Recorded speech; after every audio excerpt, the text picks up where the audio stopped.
Good evening and welcome into Week 8 of the IHSAA football season. Tonight we are at Blackford High School as the Bruins are set to host the Frankton Eagles in a Central Indiana Conference matchup. Both teams are coming into tonight's game looking for their first win of the season. If you look at the computer rankings, Frankton has the edge, but the Bruins have home field advantage. And at this point in the season, momentum could be huge in a game where both teams are looking for something to motivate them to be positive. We're out there for the coin toss right now. It looks like Frankton's going to be receiving. Blackford's going to kick. Tonight is Military Appreciation Night, so the Blackford Bruins are going to be wearing black jerseys with gold numbers. It's going to be a beautiful evening tonight. Beautiful October weather. Temperatures are going to start off in the mid-60s and drop as the sun drops down behind the trees, which it has started to do. It's just about below there. It's shaded down on the field right now. Winds tonight are expected to be around 5 miles an hour, but could be gusting up to 15 miles an hour. Those gusts could play a role in the kicking game and the passing games. Frankton likes to throw the ball. There should also be a little bit of cloud cover, but not too much, and there's no precipitation in the forecast. As the game ends, temperatures should be down in the mid to low 50s. So it looks like Blackford's going to be kicking north to south, which is going to be into a little bit of a breeze right now. The wind is blowing a little bit northwest, and Frankton's going to be out to receive the kick at the south end.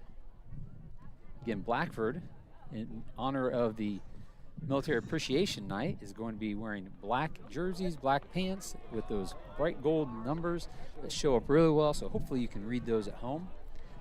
Frankton, on the other hand, is going to be in their white road jerseys, red pants, and black numbers. So we're all set here. There's about 30 seconds left on the clock before kickoff. We get this game underway.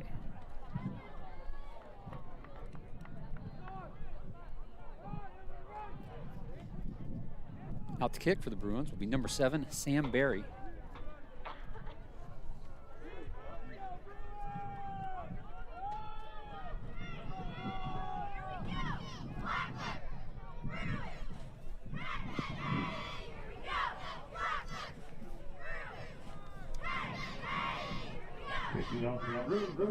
Sam Berry.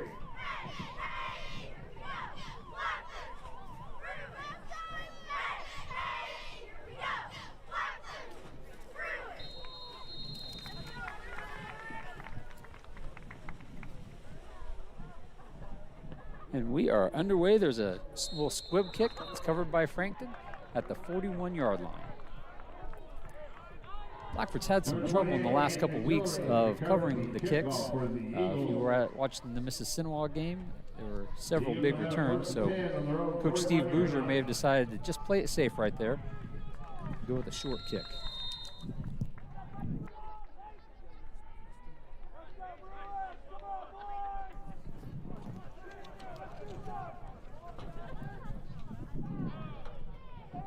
Frankton's going to go out of the shotgun. Number 12, Rowan Branham, takes a snap, rolls out, completes a pass to number 3. Has completed to Trey Bennett.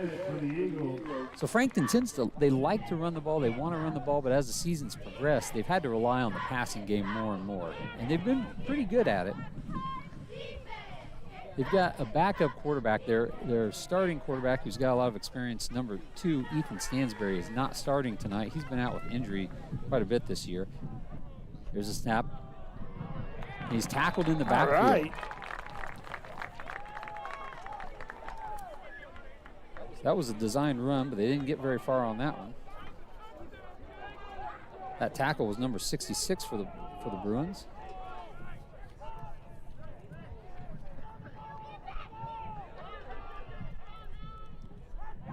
And the Bruins, with their alternate jerseys tonight, have some guys in some different numbers than usual. Uh-oh. He's got some space out around the outside. Group of Bruins take him down at the 47-yard line. That was another reception by number 8. That was Noah Melvin.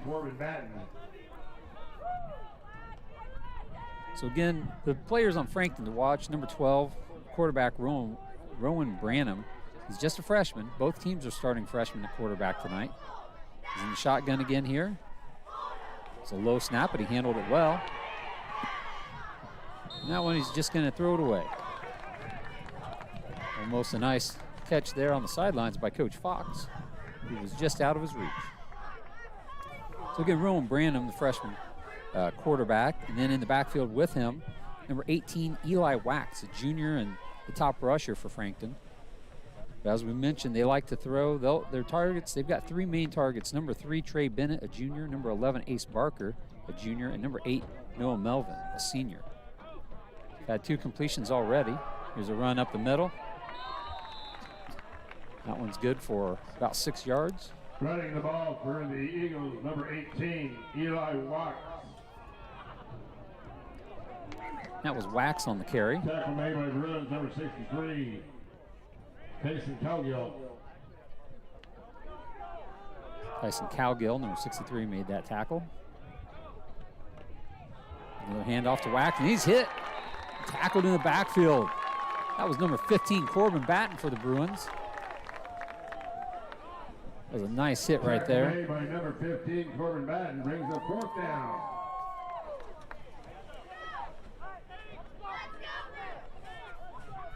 Batten got through the line and made a real nice tackle.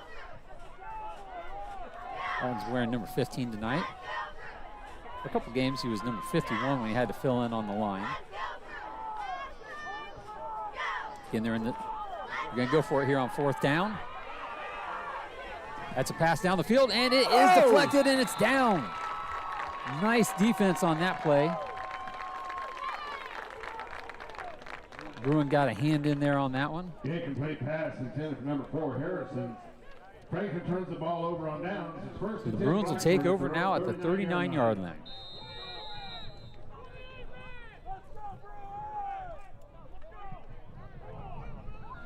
Matt, that was an example there. The Bruins really need to do a good job of tackling at the line and keep that running game from getting going, so that Gage Dow in particular can stay at safety, can stay back and worry about defending the pass instead of having to come up and tackle on the run. Well, excellent first defensive possession, I guess, if you will, for Blackford. Both teams come in tonight winless. You'd think on paper that, this would be a competitive game, but look at some of the common opponents, and really, I think Frankton should be the stronger team here, so really good to see Blackford with the stop on that first possession. Yeah, and that was a really nice defensive play. It was a well-thrown ball. Blackford came up, got a piece of it, and knocked it away. It was almost caught on the deflection, though. So it's 2nd and 7 for the Bruins. That time, that last carry was Corbin Batten. Found a little seam and got some positive yardage. And that's gonna be a offsides, I believe, by the Bruins.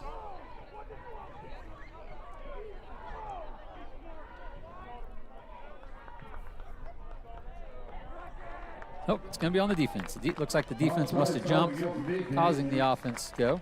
So that's going to move them back and make this a 2nd and short for the Bruins. It looked like it was on the right side of the defensive line, the left side of the offense.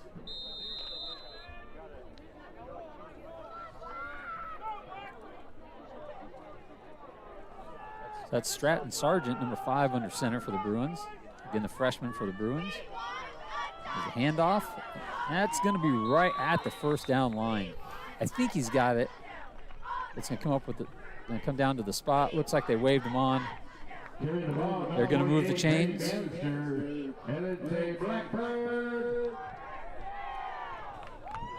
That was Bannister on that carry.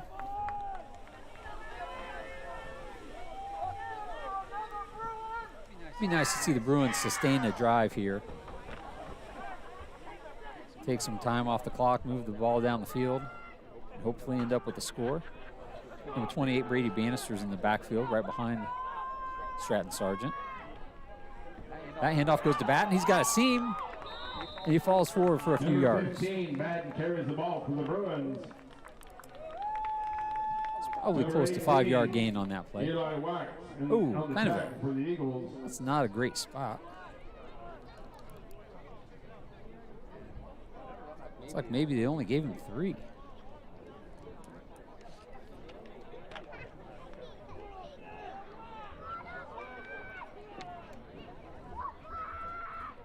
Number 20, Gage Dow's on this end of the line for the Bruins in the backfield.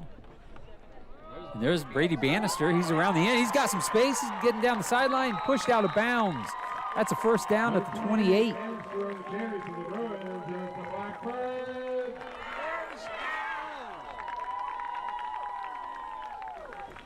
He was pushed out of bounds there by number 8, Noah Melvin. Noah Melvin playing both ways. He had a reception already today on offense.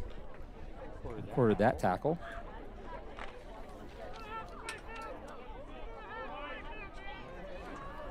That's 2 first downs for the Bruins. And they're marching down into Frankton territory. There's Batten again. He gets hit. He stays on his feet. They're going to have to blow that dead there. At about the 28, so he gained a couple yards there. Guess the ball was originally spotted at the 30.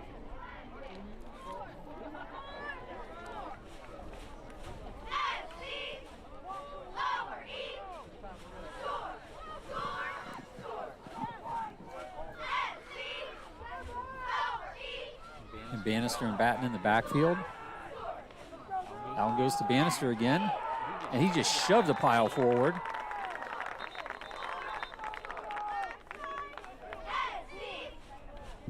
Number 28, Bannister on that one delivered the hit. There were 3 different Frankton Eagles there.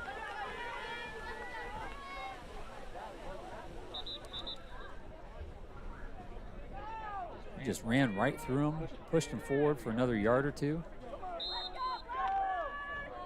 It's going to be 3rd and manageable here with about 4 yards to gain to get the first down, but I would guess that they're probably in 4-down territory here. Both of these teams, I think if they're in their own...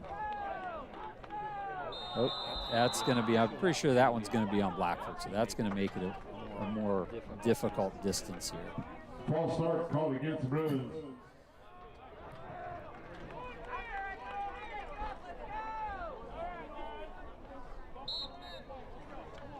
Hopefully that won't derail this drive.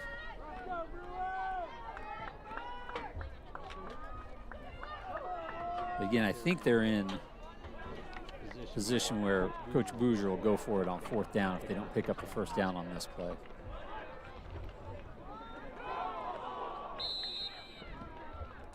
There was a bobble there, and Sargent just fell on it in the back of the field. 4th down.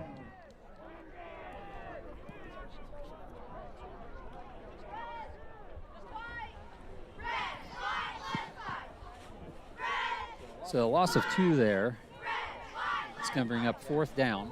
All right, so you think we go for it here then? Yep. Yeah, I think both teams, if they're inside the 40, they're just gonna go for it. It's a Maybe long even way further though. down the field. It is. It'll be interesting to see if they decide to throw the ball on this one. I don't know. With the fact that we stopped Frankton the first time, maybe the game's so far a little more competitive than I thought it might be. Kind of feel like I might go ahead and punt here. I think when you've got the ball down here, you've got to just keep going. Frankton's offense, with the way they pass, they're capable of picking up big chunk plays. If Frankton was relying on their run game, I might be more inclined to say that. But I think with their big play capability, I think you've got to try to score when you have an opportunity.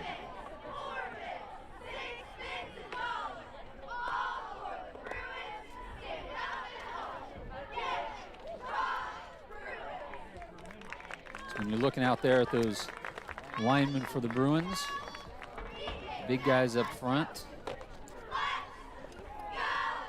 The jersey numbers might be a little different today, but you're going to see number 63, Kyson Cowgill at center. Number 59, Josh Hurst at guard. Eli Charnley's number 79. Colton Fisher, 56. The tight end, 45, Caden Mills.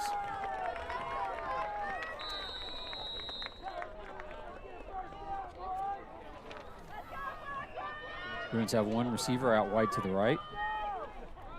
They're going to run it here. That's Bannister. He's got some space. Had some good blocks there, but it just wasn't enough to get the first down. Not the other factor there, the punt game wasn't very effective the last time we saw the Bruins. No, I guess not. But, I mean, overall, I think, the first possession for each team, Blackford's got to be pretty happy. I'm not exactly sure where Frankton started their first possession, but pretty much flipped the field back. Pretty much an even their first possession for both teams. Yeah, I think Blackford has a few more yards there. After that squib kick initially. Oh, missed tackle in the backfield. He's got room around the left side. He's brought down. Hopefully that's not going to be a horse collar tackle, and it looks like it is not. That was Wax on that carry, Eli Wax. Well, there is a flag down now. Eagles number 18, Eli Wax. Flag on the play. Yeah, it's a horse collar tackle. I saw that one from over here, but I didn't see a flag, and maybe I saw it wrong, but it looks like they're going to move the Bruins back 15 yards. So that's going to be a huge pickup for Frankton. First, it was about a 12-yard pickup on the play, and then another 15 yards. So that's a lot of yardage on one play for Frankton. And suddenly they're in Blackford territory.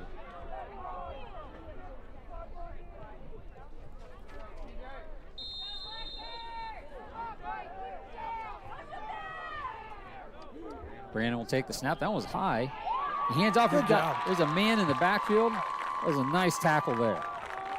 Good job getting through the line. And again, we talked about a little earlier, Frankton wants to try to run, but they just haven't had success with it this year, which is why they tend to go to the passing game. If Blackford can play like that, that's going to help them out being able to cover in the backfield.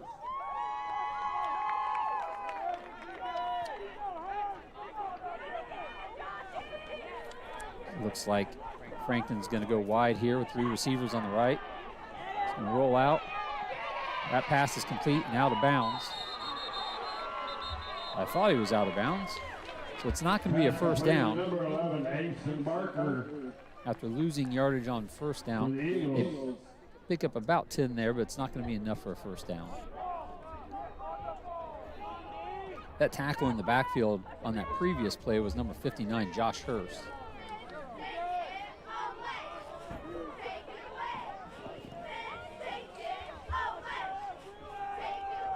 That'll bring up 3rd and 5 here. Two receivers to the left, two receivers to the right. That pass is complete, just short, but he's going to break a tackle and pick up the first down. The final hit there, I believe, was Gage Dow, number 20 for the Bruins. He finally brought him down. That pass was complete to Ace Barker. Tackle made by Bruins number 20, Gage Dow. Barker has two touchdowns on the year. He's capable of explosive plays. He's got a 78-yard pass completion earlier in the season. Again, they're going to go three wideouts to the right, one to the left, one man in the backfield. And that's a quarterback keeper. He's around the end, and he's going to pick up a first down and then get out of bounds. Down around the 15-yard line. Quarterback keeper for the Eagles, that's number 12, Rowan Brandon, runs it for a Frankton first down. So a lot of teams like to use the run to set up the pass, but in the case of Frankton, they really, success passing is what's going to open up their run more.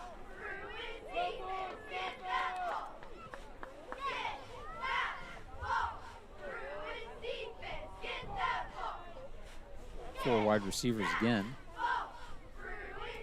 Random and Wax in the backfield. Another screen. That one's overthrown and out of bounds. Those passes to the outside just hang up in the air a long time. I kind of wonder if it's at some point maybe Blackford can't step in and pick one of those off. Yeah, I think with the passes to the outside, it's going to be one-on-one coverage out there, but I think when they try to go long, I think Gage Dow is going to get an interception at some point tonight. But it won't be on one of those screen passes because he's playing pretty deep in the backfield. There's a quarterback keeper again around the left side. He runs out of bounds with a short Number 12, pickup. Rowan Brandon keeps the ball to the Eagles. Run out of bounds by Bruins number 15, Corbin Batten. I'll bring up 3rd and 7 for Frankton. Knocking on the door here in the red zone.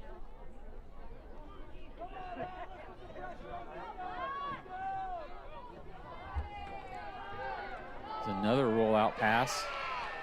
There's a flag in the backfield. I think it's going to be a hold, so I think this one's going to come back.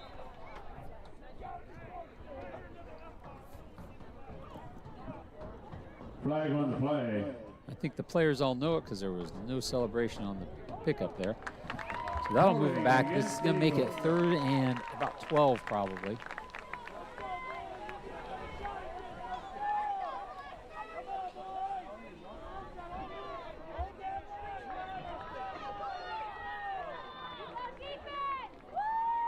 Sorry, that's going to be about 3rd and 17.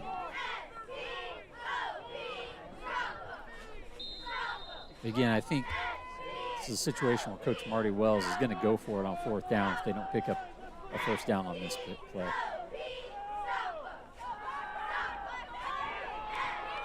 Graham launches it down the field, and that is completed. Bruin even, Gage Dow got over and even got a piece of it, but not enough.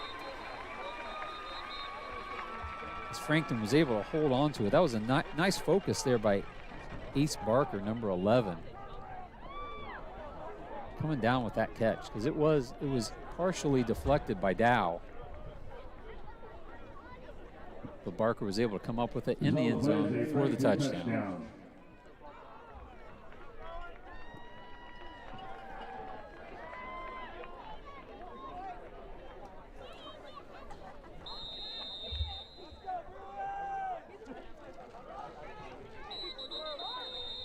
There's a flag before the kick there. That was on the offense. They're going to move back. False start called against the Eagles.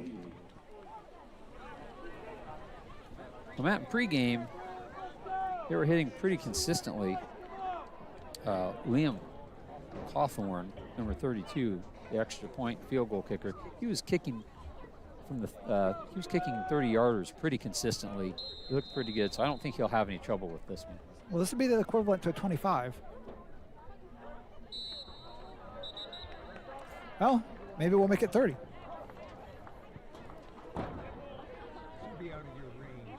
No, that one was on Blackford. Offside called against the Bruins. So that'll be back up.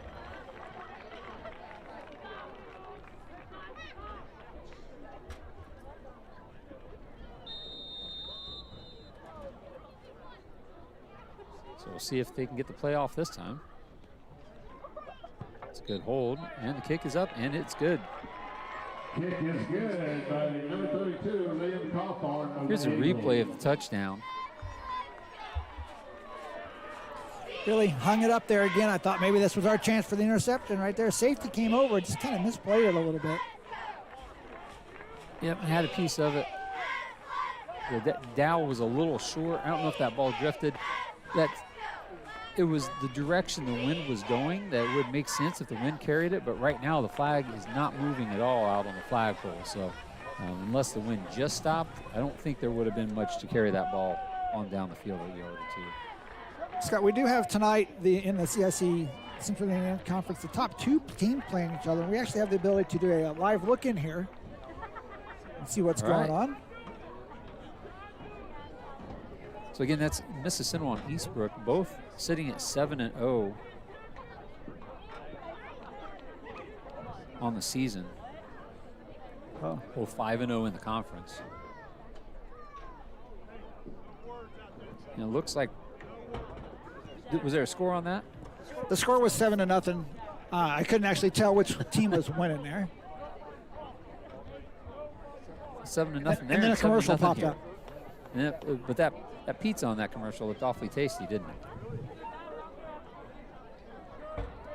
It's getting a little chilly up here on top of the press box, but not too bad. 2 minutes and 48 seconds to go here in the first quarter. Frankton's going to be kicking off left to right. Bruins have 3 players back. A little different alignment than usual. That kicks deep, and it's going to be over the head of Brady Bannister, and it's into the end zone. I thought for a second there it might stop on about the 1-yard line. That time the Bruins had Bannister, Dow, and First and 10, Bruins at their own 20-yard line.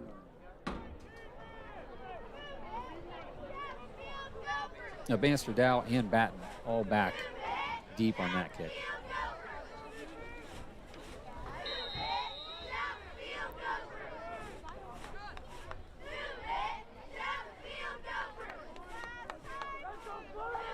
So the Bruins come out. It'll be Sargent quarterback. A single back behind him is Brady Bannister. 2 wide receivers to the left. That's to Bannister. He cuts it upfield. He finds a gap. He picks up some positive yardage, keeps those legs chopping. That was a nice one. I should have used it. Oh, sorry. Gain of 5. So Bannister picks up a few yards on that.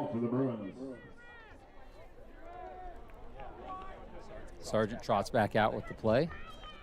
Again, if you're just tuning in, Blackford's wearing black jerseys and gold numbers for Military Appreciation Night tonight. Again, the Bruins with 2 wideouts to the left, Bannister in the backfield. This one goes to Batten. Gonna try to find some space. He cut it up early, got hit hard. Spun around in the air. He's still down, but he's gonna get up, I think. Trainer Jared Coates out there quickly. Check on him.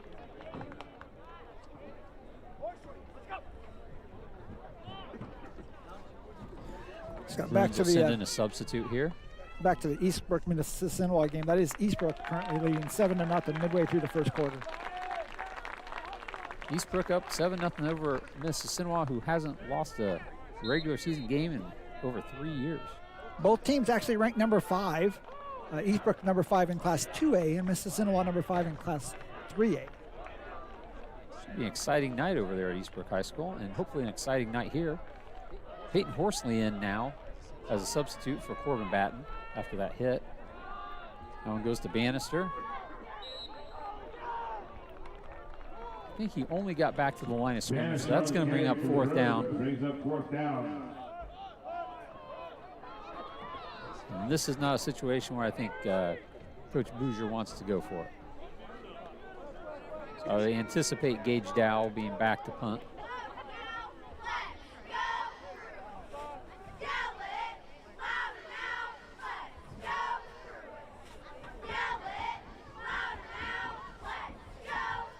So Corbin Batten, it looks like he's back in the game, so glad to see he's fine. Had to come out, of course, because the trainer had gone on. They stopped play for a second. It's a nice high punt. It's going to be received about the 46-yard line. He's got some space on the side. Batten gets him, so Batten, who was just out a minute ago, makes that tackle. But Frankton had a decent return there and is going to start off well inside Blackford territory. Tackle made by number 15, Batten, and the Bruins.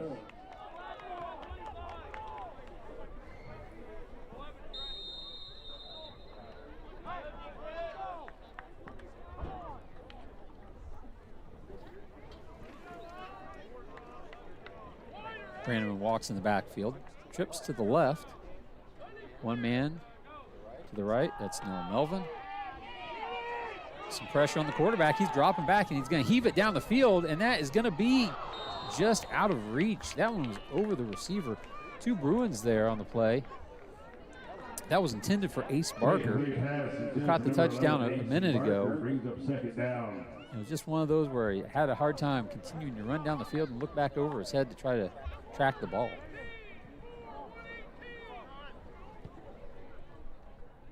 It was a pretty well thrown ball by the freshman Rowan Branham, freshman quarterback.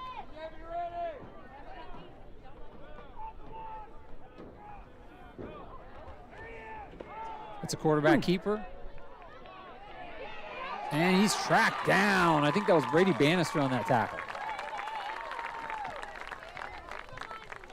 Number 12. We see that explosive speed out of Brady a lot of times on offense, but we don't always see it in the open field defensively. That was a nice tackle by Bannister. That'll bring up 3rd down.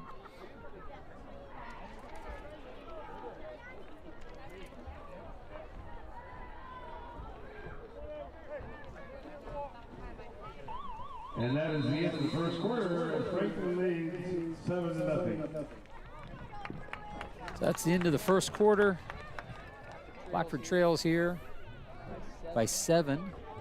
The players are going to jog down to the south end of the field. Frankton will have it 3rd and 8. So we were talking about games around the league tonight. Elwood's going to be playing at Oak Hill, Madison Grant at Alexandria. And again, the big game in the conference is Mississinewa at Eastbrook tonight. Right now, Mississinewa and Eastbrook both sitting at 5-0 on top of the conference. Alexandria, I think if Alexandria wins tonight at Madison Grant, they're going to have a good chance to end up in 3rd place in the conference. Elwood at Oak Hill. I would imagine Oak Hill. Don't you think, Matt? Oak Hill will probably be able to take care of the Elwood Panthers tonight. You would think so. Another game of interest to some of our fans is Jay at LaPel. So Blackford fans might be interested in that game, how Jay County does, and Frankton fans, I'm sure, like to keep up with how LaPel is doing.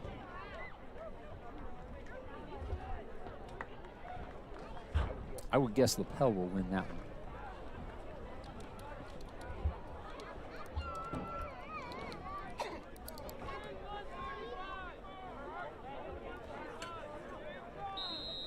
So again, if you look in the backfield there for Blackford, he's not even in the screen, but number 20, Gage Dow's back there. Gage does a lot for the Bruins on offense and on defense, kick returns. He's the last line of defense. He's had a lot of, there's walking into the picture, had a lot of touchdown saving tackles. This one's another one heaved down the field, and Dow is there to break it up. So he had beat his man, got down the field, but Dow came over. He's there just in time. He has hands up. I don't know if he deflected the ball, but at least was enough to make that ball hard to catch. Pass is intended for number 8, Melvin. Broke up by number 20, Dow, the Bruins. Well, big play here, Scott. The 4th down. Frankton already up 1 touchdown. I feel like Blackford really needs to stop here to try to stay in this game, make it a competitive one. Yeah, they could get a lot of momentum by having a big defensive stop. It's a high snap. Come on, guys. It's a quick pass, and he's down. I don't know whether there was enough contact there to tackle him, or if it was just that he lost his footing.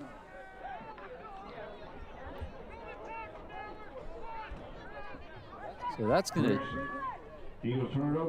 allow the Bruins to take over.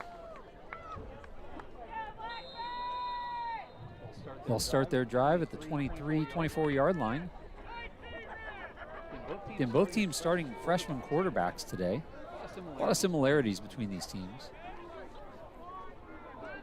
On paper, both have a new coach, both have a freshman quarterback, both have the same record. Style of play is very different, though. Blackford likes to run the ball. Frankton relies on that passing game.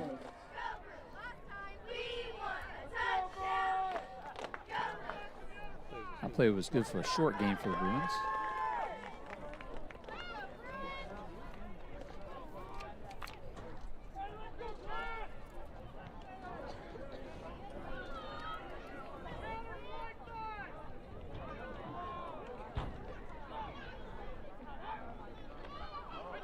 Sargent hands it off, and that's Batten. He's tripped up, but he keeps on his feet and keeps pushing, chopping the legs. He's about to break free. He just keeps going. I think there might have been, I don't know if the officials could see it. Yeah, they did. That's going to be a penalty, either a face mask or a horse collar tackle in that. Batten just about drove his legs and got loose from about 6 Frankton Eagles. That's a young man that was just running with tremendous heart right there on that play.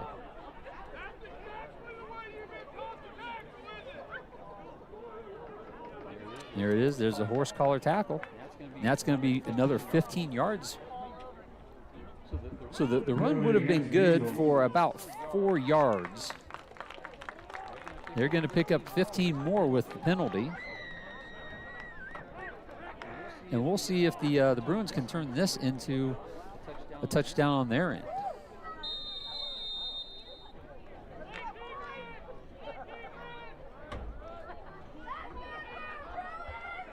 Bruins have a wide out to the left.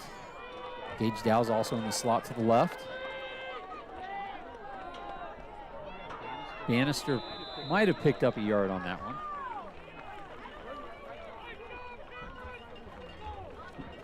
Number 28, Bannister on the carry.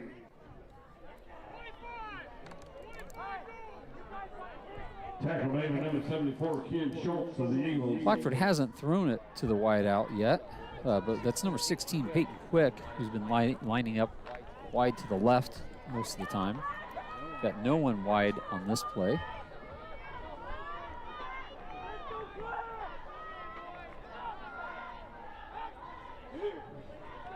He's going to roll out. He's going to look for Dow, I think, here. And that is to Dow, and it's right through his hands. Boy, if he'd have caught that one, there was a lot of running room down the field and only one man down there and a potential blocker. And we mentioned Dow does a lot for this team. He broke up the pass just a minute ago. He's made a couple big tackles, and he's also the leading receiver, and that one would have been a huge play, huge momentum play for the Bruins. That was a well-thrown ball by Stratton Sargent, Matt. Really was. Big opportunity there. Kind of hate that we weren't able to cash in on it. Not sure how many of those opportunities you're going to get tonight.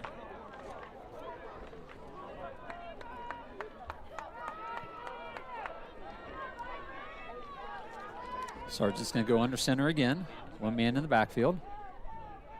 He's going to roll out, and he's going to pass that one. That was to Brady Bannister, who made the catch, but had to go to the ground to do it.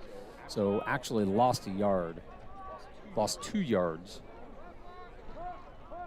And that'll bring up 4th down. They're going to send out the punt team. A couple Bruins come on the field for that. Scott, you talked about it. Dow back. You talked about it before the game that the kicking game was going to be important tonight if the Bruins wanted to win. Their kick coverage has not been great so far this season. Yeah, at times you think maybe it's a better idea just to kick it out of bounds. That's a nice high kick. That sends Melvin back to retreat. He receives it, and the Bruins look like they've got it covered fairly well, but he slips through.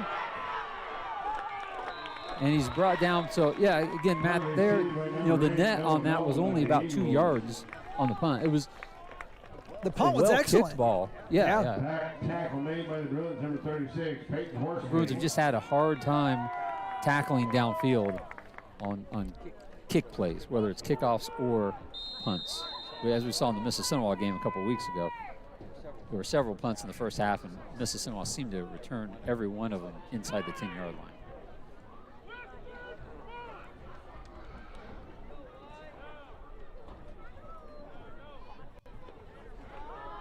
It's a handoff. He's got nothing. Good tackle. Tackle, I think that might have been.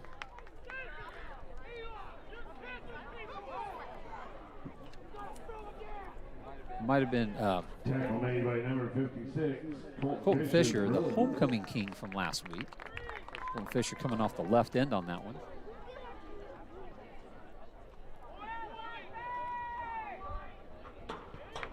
Frankton players all checking their play charts. Switch sides on that. They're going out of the shotgun. It's a hand. Nope, he's a quarterback keeper. He's up the middle. He stumbled forward for 7 yards. Number 12, Rowan Brandon carries the ball for Frankton. And about the only success they've had running has been on quarterback keeps, which has been set up by the run. Again, Blackford's been running and set up one opportunity. They failed to cash in on it, but could have. And then Frankton's been setting up their run with their pass. There's another quarterback keeper around the right end, and he's going to pick up a 1st down plus another 5 or 6 yards. Number 12, Rowan Brand runs the ball for a Frankton first down. Quarterback for Frankton, number 12, Brandon has shown, I think he's going to be a pretty nice player as he develops over the years. He's just a freshman. He can run the ball, he can throw the ball, make some good decisions on those read options. They bobbled it a little bit there, but he's keeping it. He's got some room around the left end. He breaks a tackle. Gage Dow's there to shove him out of bounds.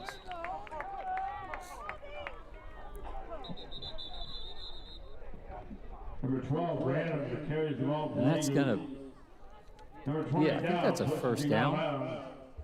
Not sure why the chains haven't started to move yet. Yeah, that's definitely a first down. Yeah, I don't see a flag. Oh, there was a flag. There was a hold on the offense. I never saw a flag, but they just signaled it. I still don't see the flag. Yeah, I don't think there's a flag out there. Maybe usually they don't pick it up real quick. But they signaled it was a hold. And they're moving back, so.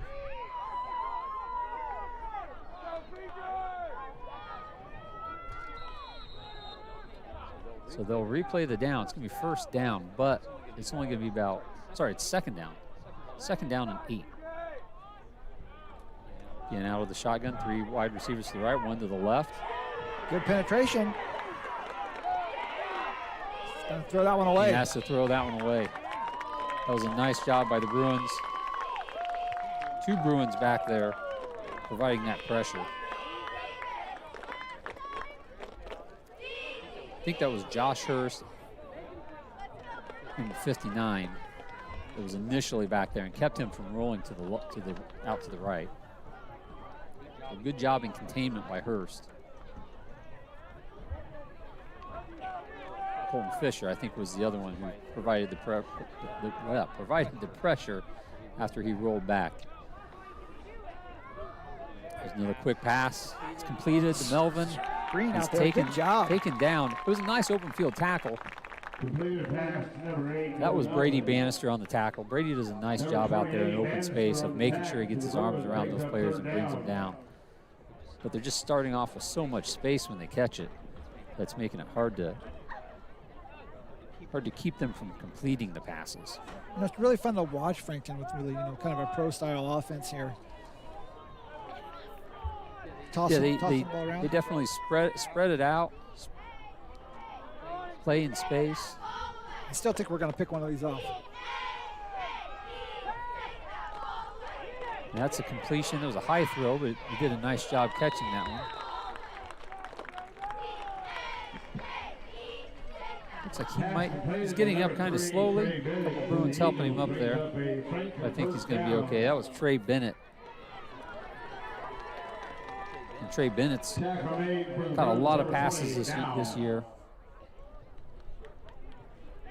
Had a pass earlier this year, a reception for 62 yards. So Frankton's capable of explosive plays in the offense, in their passing game.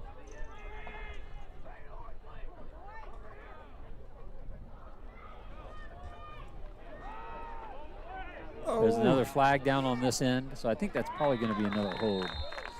So I think that one's going to come back. Those passes to the outside just hang up there so long, and you feel like you can kind of reach out and grab them from up here. Harrison for the Eagles. Flag on play. So they'll move back. The Eagles against the game.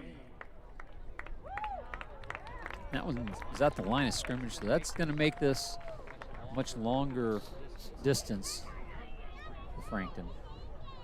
Just got a quick update of that Eastbrook-Mississinawa score. Eastbrook now leads 14-0 with 10.5 to go in the second quarter.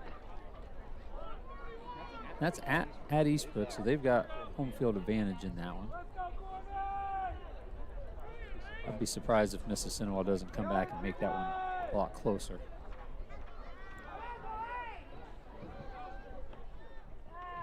Brandon again, rolling out to the right. Fakes a pass. Now he's going to launch it down. That was right through the hands of Ace. Had a lot of heat on it there, but Pass intended for number 11. He did. That one Blackford. was that one came out of there pretty hot.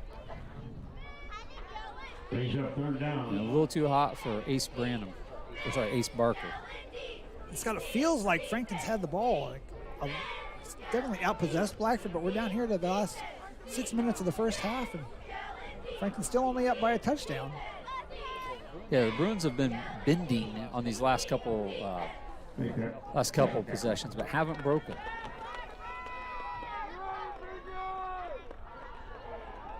A roll to the right again. There's a defender. Come on. Almost made the play. Forced him to have to throw it out of bounds. That was Corbin Batten there with providing the pressure in the backfield.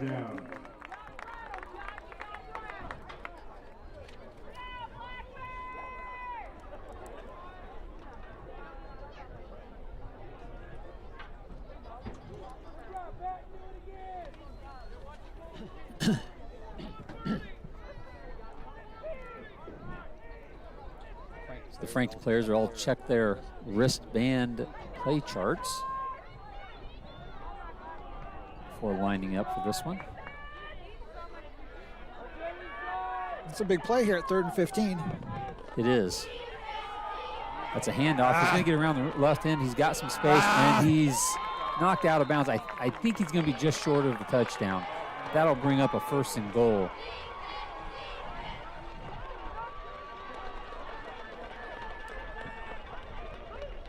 Not what the Bruins wanted there. About 5 minutes to go here in the first half.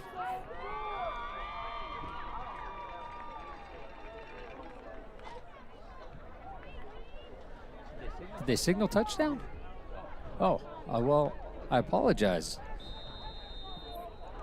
I'm corrected. It was a touchdown.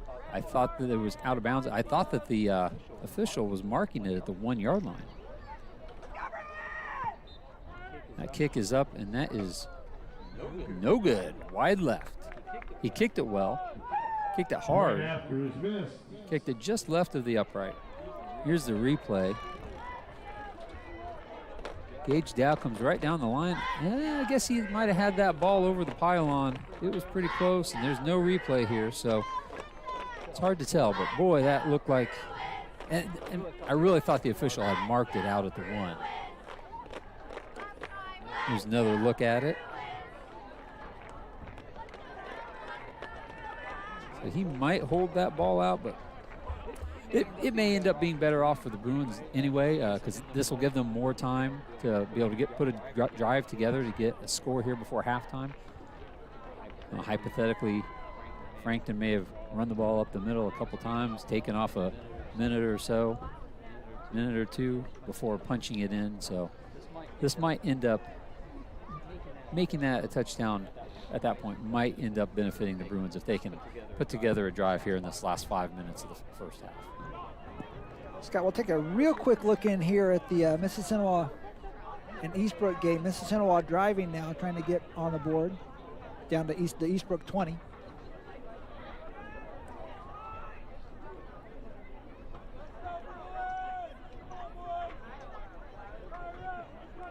Looks like they pushed on down into the Eastbrook territory there. Frankton will be out to kick. Again, it's a different look for the return team here.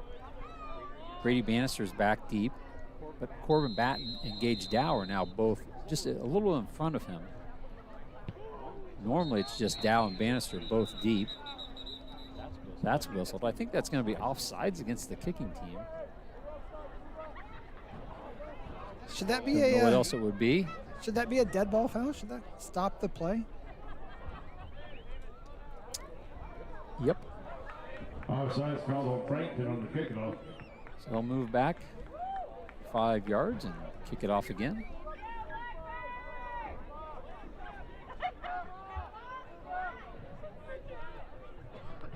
So Coach Bouger will signal for all the Bruins to move up another 5 yards.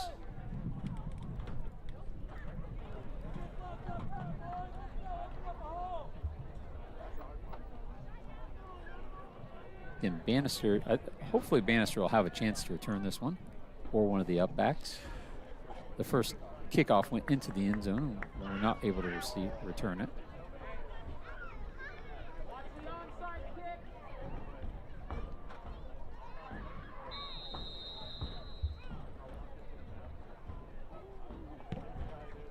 Kick is away. Looks like Dow's going to get it.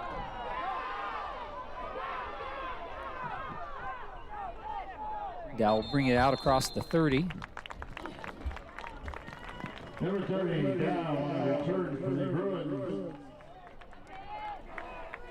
So Blackford's going to run the offense back out there, and hopefully with this last 5:38 to go here before halftime, they'll be able to get the ball down the field and get into Frankton territory. Scott Messinawa did manage to push it in for a touchdown there, so score is now 14-6 with the extra point to come.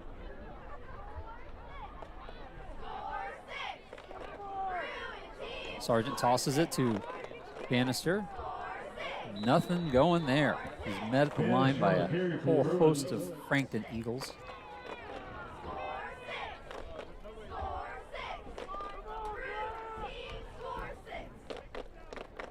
Loss of 1 on the play.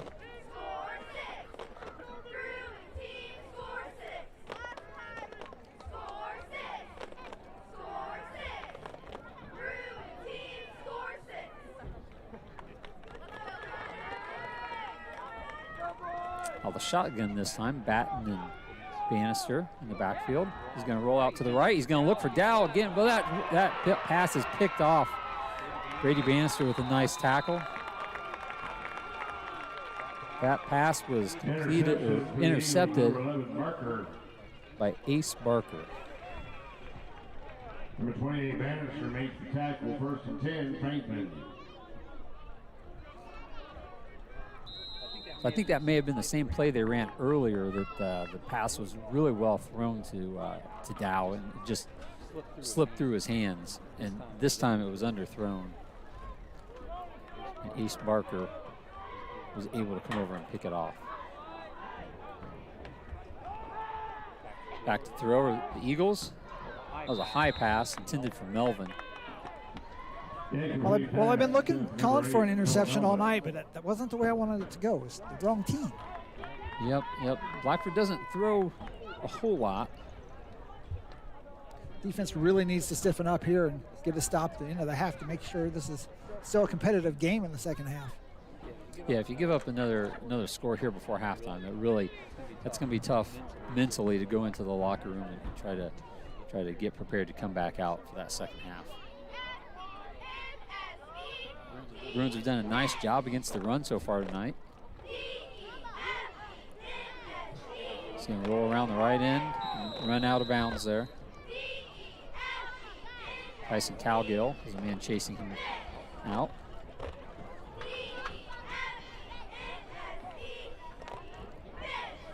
I should correct what I said. So the Bruins have done a nice job against Eli Wax, keeping the running back from getting much yardage, but Branham has done a nice job rolling out and carrying the ball from the quarterback position.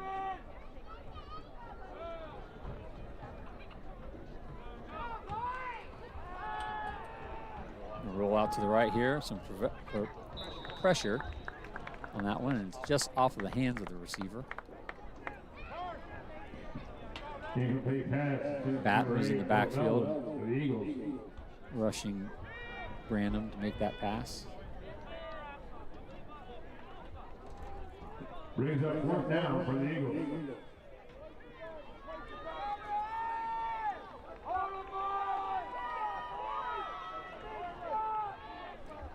So 4th down here. Coach Marty Wells decides to go for it. Some pressure on, that's completed, and he's just enough for the 1st down. So completed, knocked out of bounds by Bannister, who was 2 yards beyond the 1st down. So Frankton's going to move the chains, maintain possession. Get down to the 25-yard line, almost into the red zone.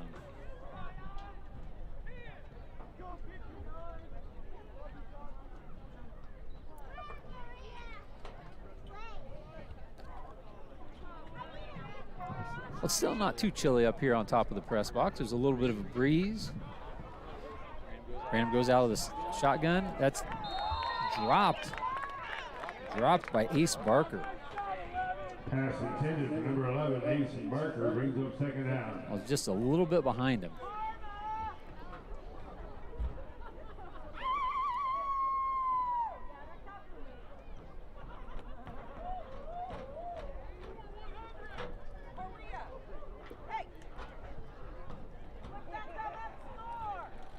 Branham's going to come out. Sorry, not Branham.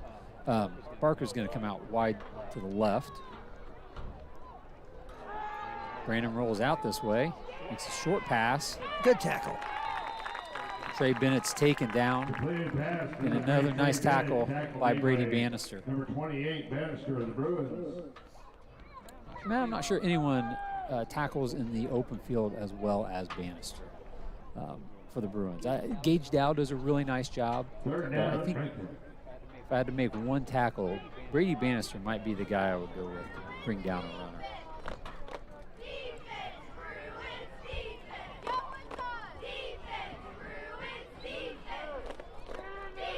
Noah Melvin trots in late. He's going to line up in the slot to the left. I'm not sure the quarterback understands the play. Late, No, yeah, he did late not. communication there. I think it's going to be a delay of game. Definitely seemed to be some confusion with the play call. The quarterback wasn't quite sure. He checked his sleeve there. Yeah, well, and Melvin came in late and came across, and they were communicating a little bit, so I don't know if it was Branham or Melvin that wasn't sure about what was going on. They're in the same alignment here. There's a lot of pressure on him. I think that's going to be incomplete. There was a lot of pressure by the Bruins. Corbin Batten was the man who was trying to chase him down. But Branham's been very elusive tonight. He's been pressured a lot, but he's been able to throw the ball away or get to a receiver every time. That's going to bring up another fourth down. 4th and 12 this time. 3 minutes to go on the clock, so just over 3 minutes. Frankton's going to take a timeout. They're going to jog over, and Coach Marty Wells is going to have a chat with them, and Coach Steve Bouger on this end. So, Matt, both of these teams this year have first-year head coaches for their programs, but both are guys who have been around for a long time. Coach Wells, this is the third team in the CIC that he has coached. He coached Madison Grant for a while, then Elwood, who's the athletic director at Elwood for a while. Coach Bouger started off his coaching career at Northfield. Then he came to Blackford, then to Jay County. He was an athletic director at Jay County for a while, and now he's back for his second stint at Blackford. So both of these coaches have had similar career paths. They've both been ADs. They've both been at a few different schools. So very similar from that respect. And then they're both in a similar situation this year, coaching teams that are still looking for a win, working with freshman quarterbacks. There's style play, obviously, like we mentioned earlier, very different. Frankton's relying on the pass. The Bruins rely on the run. But a lot of similarities in these two coaches and where they're at right now in their careers. So 4th down here.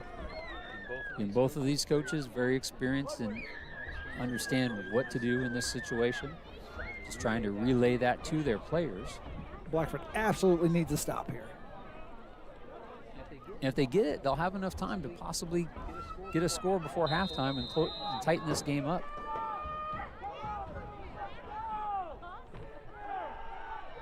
Got 3 receivers to the right, and they roll out to the right. That's going to be deep down the field, and that is, the defender he was there, but took kind of the wrong angle. Now allowed the receiver to get open, and it was a really well-thrown ball there by Branham. Frankton touchdown.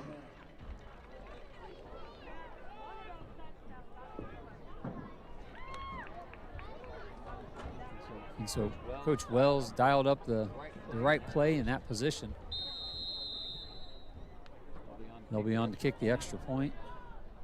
1 for 2 on extra points tonight.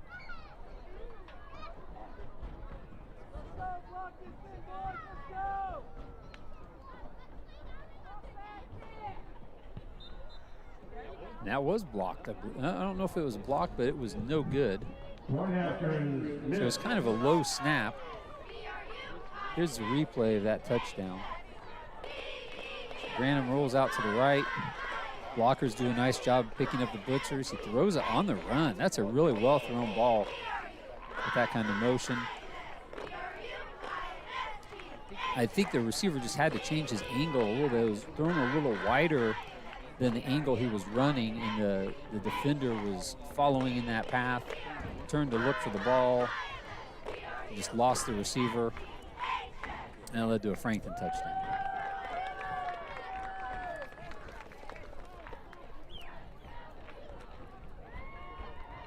So did you talk about the Blackford uniforms tonight, where they're wearing the black with the yellow numbers and what the names are on the back? Yeah, so that's their military appreciation night. So they are wearing black uniforms, gold numbers, which those gold numbers from a perspective up here on top of the press box are very easy to see. But it says the letters on the back are INARNG.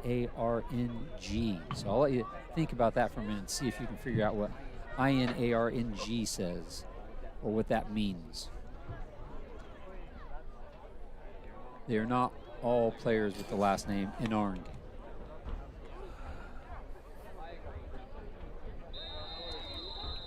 So Frankton kicking off right to left. Bruins in black and gold will be returning this. That one's snatched by the up back. Gets down. Excuse me.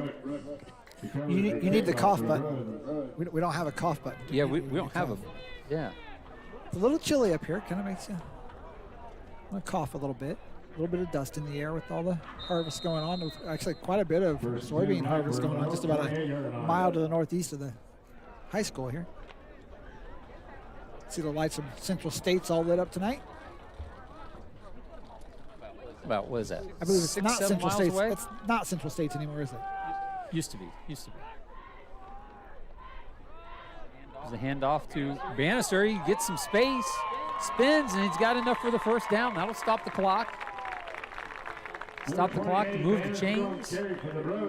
Just under 3 minutes to go. That was a nice run by Bannister. Nice second and third effort there. He got hit by a couple defenders and was able to spin out of it and fall forward. Just enough for the first down, which you get the added benefit of stopping the clock. Well, let's get something here. Let's get something going, Bruins. Out of the shotgun again. This is that same formation where they passed to Dow a couple times. This one's a run, and that is Bannister again. Couldn't get out of bounds, couldn't pick up the first down, so the clock's going to keep running. Number 28, Bannister on the carry for the Bruins. Bruins will hustle back to the line, hopefully, to get try to get another play in here. The clock continues to tick. Sargent jogs back out to give the play to the players. They'll huddle quickly.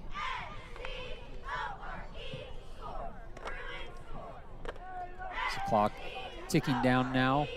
Just under 2 minutes to go. In the shotgun formation. Handed off to Batten. Batten turns it upfield. He's got some space, and he's close to the first down, but just short. Unfortunately, that's going to keep the clock running. We'll see if Coach Bouger decides to call a timeout. He's not going to.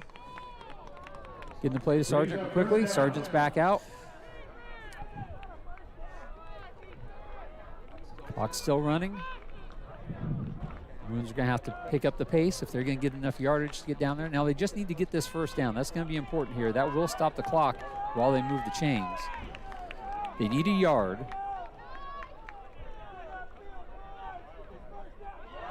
Oh, could have had an offside there. That ball is to Batten. He's around the left end. He's hopefully at least going to get out of bounds. He does. He's got the first down, and he's out of bounds. So the clock's going to stop. Just a little over a minute to go.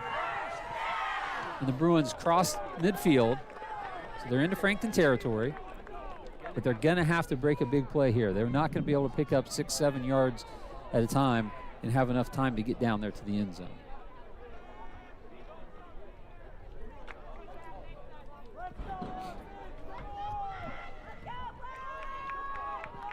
Again, Stratton Sargent in the shotgun. Bannister and Batten behind him. He's going to roll out to the left. Dow's downfield. And that one is intended for Dow, just out of reach. Got just over the defender, but not in a spot where Dow could get to it. Keith liked the play design. I like the aggressive nature of it for sure.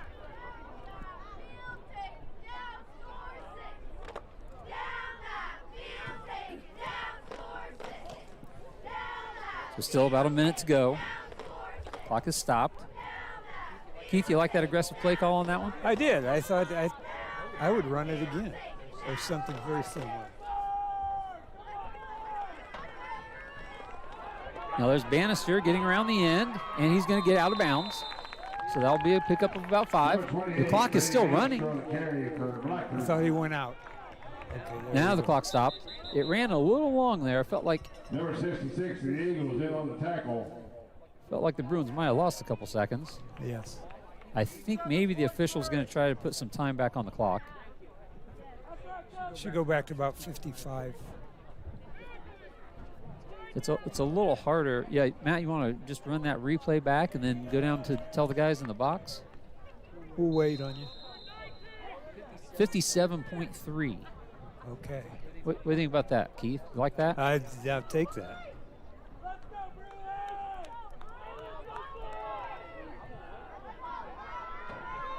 Same formation again for the Bruins. Stratton Sargent's going to pass. He throws it down the field, and that is up for grabs, but Gage Dow's got it, and that's a first down. That's going to stop the clock again. That's going to get down inside the 30-yard line. Number 20, Gage Dow for the Bruins. Frankton's got a player down. And it's a Blackford. Hopefully that young man's going to be okay, but that one was lofted up in the air as a jump ball, and Gage Dow just went up and got it. 3 Frankton Eagles around him, and he came down with it for the big play there. Here's the replay. Dow cuts to the left. The ball's up in the air. Dow went up. Two Frankton Eagles were there, and he came down with the ball. Very nice athletic play by Gage Dow, Bruins' leading receiver on the year.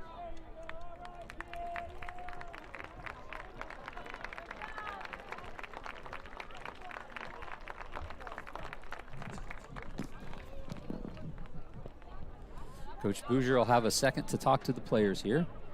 So with the injury, that kind of provides the Bruins a free timeout. Doesn't stop the clock. It was already going to stop on the first down.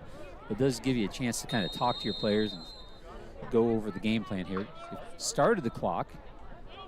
Now the Bruins taking their time. Not sure they realized it was going to start there. I think, Brady Bannister took a step just a half second early. False start called against the Bruins. So in the backfield there, I think Brady Bannister on the far side of the quarterback, I think just moved just a hair before the snap. So that's going to move the Bruins back 5 yards, put them outside the 30. With just under 40 seconds to go.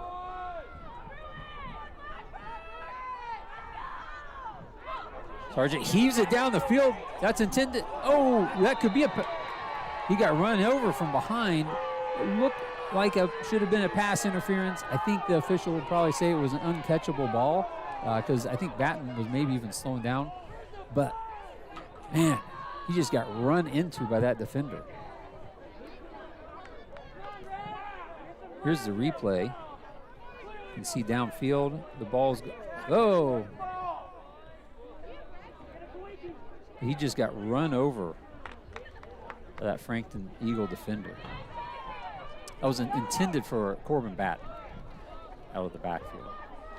So Bannister and Batten in the backfield. Gage Dow on this side. Oh, that was...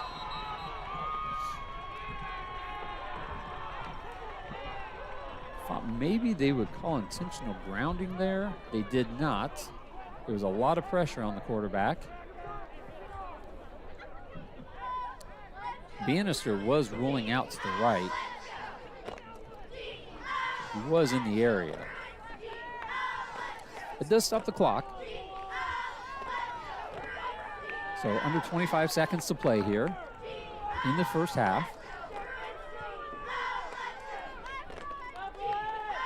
Oh, that's over the back of Stratton. He's going to just have to dive on it. And that's really going to hurt the Bruins' scoring chances here. Not sure why they stopped the clock there. Coach Bouger called a timeout. I think he might end up regretting that timeout.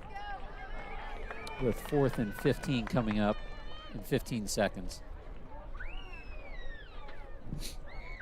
So that one was just a high snap, got over got over Stratton Sargent's head. He went back and fell on it right at the 50-yard line. So Keith, this is not a good situation. 4th and 32. What do you do in this situation? I would run that pass play across the middle again. So the problem with throwing a pass is if you throw it Is get intercepted. it or it could drop down, and then you're going to give it back to Frankton at the 50-yard line, and who knows, they may try throwing one down the field. I don't think they would. So do you just run out the clock here? I think they're actually going to punt. So yeah, I think Coach Bouger probably jumped the gun a little bit, calling that timeout. You know, it goes. Maybe it wasn't Coach Bouger. Maybe a player called it. So they're going to punt here. I'm guessing he's going to try to get this one. Punt it. Oh, it's a sneak. It's a sneak. Brady Bannister's got it. He's going up the middle. I don't think he's going to have enough for the first down, but it was a nice play design. And it's going to pick up enough yardage that now Frankton, as they take over with less than 10 seconds to go, they're going to be too far away from their end zone. I don't think they're going to try to run any kind of play where they're going to, I think they're just going to take a knee here probably. But that was a nice play design. I didn't see that coming.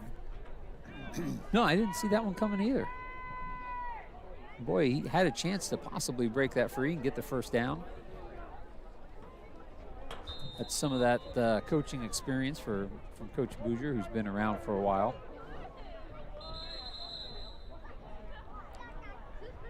There's a penalty right there. I'm not sure what this is going to be.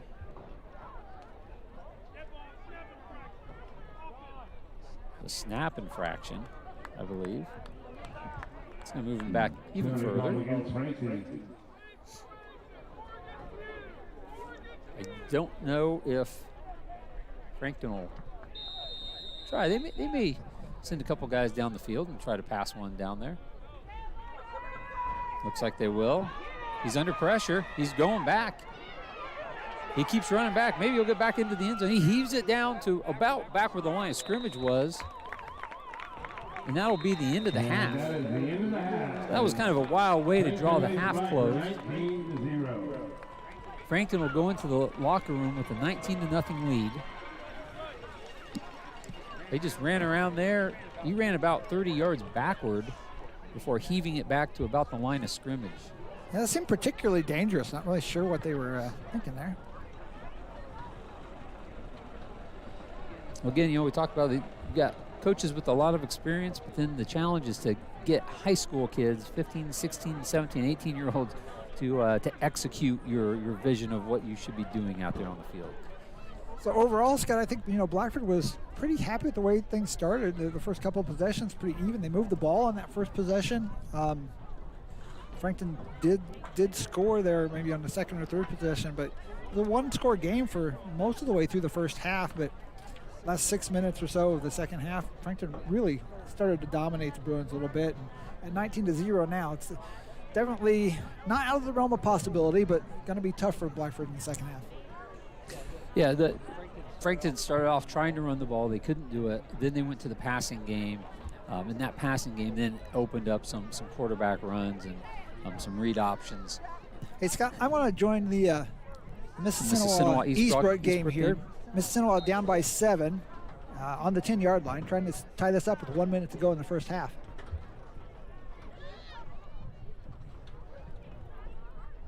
And it looked like that was a first down play there. So again, these two teams, Eastbrook and Mississinawa, both 5-0 in the conference. The winner will earn at least a share of the conference championship and likely will be the conference champion. Yeah, so is that Eastbrook's up 21-14? Is that what That's the correct. correct That's score? correct. Okay. 30 seconds. I think that's going to be a touchdown there. Sure looks like it. So pending the extra point, Mississinawa is going to tie this up just before halftime. Yeah, it's an exciting one over there just north of Upland, Indiana at Eastbrook High School.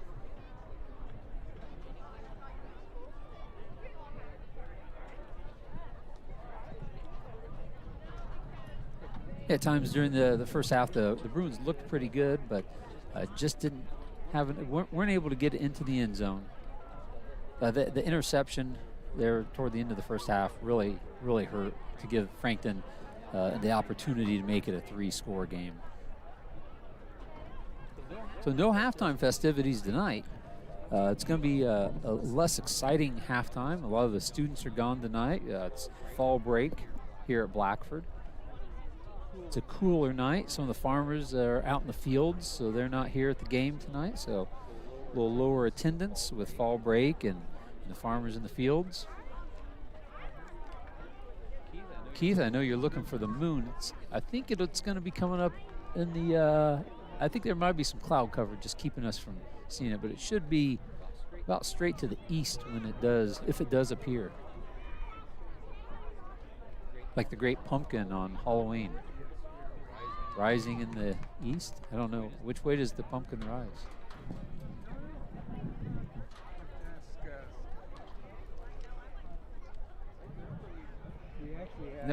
We actually have a resident pumpkin expert here. That would be the elder clam. Oh yeah, So done some pumpkin raising on his own. Yeah. So Charlie Brown and the Great Pumpkin. Yes. Halloween night. Is it at midnight on Halloween night? I don't know, but is it an honest pumpkin patch he's looking for? I think the most sincere pumpkin. Sincere, patch. okay. Sincere, It's yeah. been a while. Don't know how pumpkin patch qualifies as sincere, but it's what they do. Hey, you know, we talked about the jerseys. The jerseys on the back of it, for those fans who have not, gotten up to go get a snack while they're watching here at halftime. INARNG. Any idea what that stands for on the back of the Bruins jerseys tonight for Military Appreciation Night? And those show up really good from where we're at. They do. Yes. They do. It makes it easy to read those jersey numbers. Yeah. Any thoughts though? On the first half, I think. No. Any thoughts on what it says on the back of the jerseys? Oh, what are the initials again? INARNG. It's Military Appreciation Night. Let's start off just with the IN. What about that part? I'm going to go with Indiana. And Indiana? Air. Yep. Indiana. AR. AR. Indiana. Put the AR together. Okay. Military Appreciation Night. No, give me another hint. Indiana, AR. Think of military branches. Armed services. You're armed. Let's just shorten that one up a little bit. Arms. Indiana. I don't know. Our producer's looking at me like I could do better. Army, just Army. Oh, yeah, okay, Army, yeah. yes. Oh, you were trying to do Yes. AR, like 2 words. Yes. Indiana, Army, and then NG, 2 more words. National Guard. No. There you go. Yes. Yeah, Yes. yeah. Yeah. I admire- Indiana, Army, National Guard. So the National Guard provided the jerseys for the team tonight. That is very good. Very Yeah. good. So Military Appreciation Night, the National Guard, Army National Guard provided jerseys, and so that's why we're able to see those numbers so bright out there. Yeah, from where we're at, it does help. It does help a bunch. So, and they do that every year, do they not? No. No? Okay. I thought they did last year. I've seen that before at times. I don't know if they did it for a Blackford football game. I've seen sometimes basketball games. Sometimes I think I've seen it for a couple soccer games even. So they'll do that for various sports. I know Blackford did something very cool last year where they the police here and throwing football with some of the students and some of the younger Blackford Bruins over here to the side of the field just to have a presence. I thought that was pretty cool. Yeah. So they do some neat things here. They really do at Blackford. Again, I'm from about an hour north, so I learn things when I come down here. And we appreciate you driving down here to work the cameras. For those of you at home, that's cameraman Keith that we're talking to. Oh, an update from Matt here. That Mississinawa Eastbrook game, Matt says that Mississinawa did not score a touchdown. Maybe there was a penalty on that play. They attempted a field goal. They attempted a field goal and they missed. So I think they have gone in at halftime now, or they're going into halftime. with that score still at 21-14. Both teams in that game are undefeated on the season and undefeated in the conference, both at 7-0, 5-0 in the conference. And Mississinawa still has that 3-season winning streak now. Regular 3 seasons. The last 3 seasons, they have not lost a regular season game. They haven't lost until they've gotten to the sectional. So over 3 years in a row without losing a game, which is pretty impressive. But that's on the line tonight over there at Eastbrook.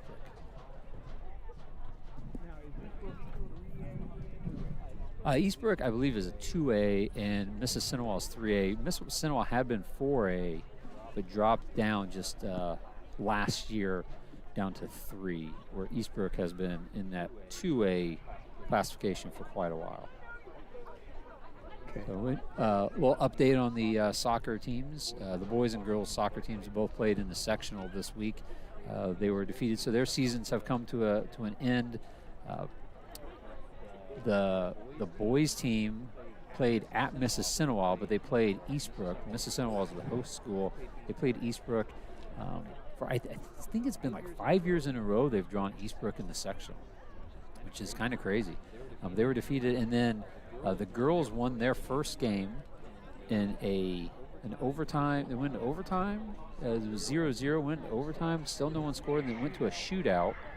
Okay. And, penalty kick shootout, and Blackford won that 1-0 with the winning goal being scored in the shootout by Blackford's goalie, Evelyn Gully. Oh, that's nice. That's very good. Yeah. Very good. So they're still active in the. No, so sorry, that was Tuesday night, and then on I should have completed the story. Then on Thursday, they were defeated 2-1. Izzy Mays had a goal in that game, and it wasn't enough. The Bruins were defeated in that game 2-1 by South Adams. But they had a respectable season, did they not? Oh yeah, they had a very nice season. Had a nice win streak there in the middle of the season. Five games. I think it was a 5-game win streak. They ended up with 7 wins on the season, maybe. It was a very nice season. Had some injuries that, if they had all been able to stay healthy, could have potentially, gotten up to around 10 wins maybe, and had a even more efficient season. But it was a very good season for the girls. Yeah. I don't know I don't know as much about the boys. The cross-country team, boys and girls, I believe will be playing running next Saturday. So boys and girls cross-country a week from tomorrow will be at the sectional at Taylor University. And what distance is that in high school? You'll need to ask Matt. It's a 5K. The boys run a 5K in the sectional, and the girls now run a 5K. They used to run a 3K, I believe, but 4K, but they now run 5, the same distance as the boys. So they'll run the same course that the boys run, and that'll be next Saturday. And they alternate. One year they'll run the boys first, then the girls. Then the next year they'll run the girls first, and then the boys. I'm not sure. Can't remember which way it was last year, and so which round of the alternating they're on. That'll be next Saturday. And the girls volleyball sectional will start this week. So we want to wish good luck to all those teams. The girls volleyball team, as they start sectional this week, the cross-country teams as they run in the sectional a week from tomorrow. The golf team, the girls' golf team, that season ended a few weeks ago. Golf. I one time heard something that one of the best avenues if you're looking for help going to college is girls' golf. I one time heard that's there's a lot of opportunities for girls to get scholarships in golfing if they can play golf very well. So yeah, I think the universities have to have the same amount of scholarship opportunities in the athletic department for boys and for girls. So if a school has football, that's a whole lot of scholarships on the boys' side So that opens up a lot of scholarships on the girls' side that they have to offer to kind of even that out. And so, yeah, I think a lot of times and I could be wrong on that, but that's my impression. And so a lot of times there's a lot more opportunities in other sports Well, Scott, I heard something walking in tonight that got me very excited. Not that I wasn't excited already for tonight's game, but I overheard someone talking, saying that they got the lights fixed here in the stadium. So I've just been all aglow and tingly, just hoping that opportunity would present itself.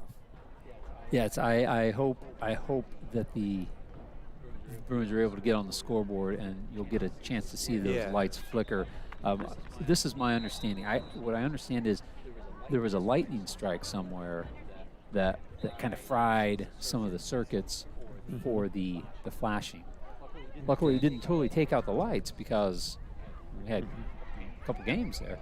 So the flashing has been corrected. They sent out some new equipment and it's been adjusted. Thanks to I want to thank Gary May. If the lights work, we're going to thank Gary May for doing the athletic director here at Blackford. But if the lights don't work, then we're going to have a talk with that young man. I also heard, in a totally different vein, having to do with the field here tonight, that there was a finding prior to game time that was some kind of interest. And I'll try to get a camera shot of it. Here. Yeah, you'll notice that little dirt patch there on about the 24-yard line. So, and this may be one of those, well, what might become an old wives' tale or a legend or a rumor. But the story goes that earlier today, on that dirt spot, there was something had dug a hole and deposited a rabbit in the hole, and then when they came out for the game, they realized there was a dead rabbit kind of in a hole, and they had to remove the rabbit and patch that up with some dirt. So I don't know if there are some birds, like owls, I believe, are known to at times kind of hide some prey to come back and eat it later. I don't know that they usually. Now, was this found during? Put it in a hole. Found during the day today? I think it was after school. I don't know. My impression was that it was maybe after school prior to warm up. The coaches were out here on the field and came across that. So the other possibility is maybe someone did that for good luck somehow. Take a rabbit, you dig a hole, put it on the field. Lucky rabbit's foot. You got 4 of them on a rabbit, right? I don't know. Maybe that's somehow good luck. Well, it wasn't team like looking for some luck. It wasn't like an opposing team trying to bury something for luck in that regard. Similar to when the Boston Red Sox buried Ortiz's jersey in the concrete of the newly poured Yankee Stadium. Did you follow that at all? No, I didn't realize. So the concrete was setting up, and they just they threw a David Ortiz jersey in there. Somebody did that, and months after it had set, there was enough substantiation to the rumor that they actually excavated and found it and took it out. Oh, really? So, well, yeah, the Yankees would not want that in their that couldn't happen. In their foundation for sure. Yeah. So I don't. You can Google that. So. All right. Well, I think you can Google rabbit in the Blackford football field, but I don't think you'll get many accurate results. It's not trending right now. I don't know. It might be trending now. Hopefully, the people at home right now are trying to Google and see what's going on with maybe burying a rabbit in your football field to see. Now we don't in any way condone the killing of rabbits. No. For good luck purposes. Not at right. all. Yes. Someone may have. You don't know. But I have read that owls and some other birds will sometimes try to hide their prey to come back later on and eat that. Although I don't know that digging a hole in a football field is really typical of owl behavior. Well, it's some of the most green around here right now with the watering and how it's kept. Yeah, the field looks great. Field conditions are great tonight.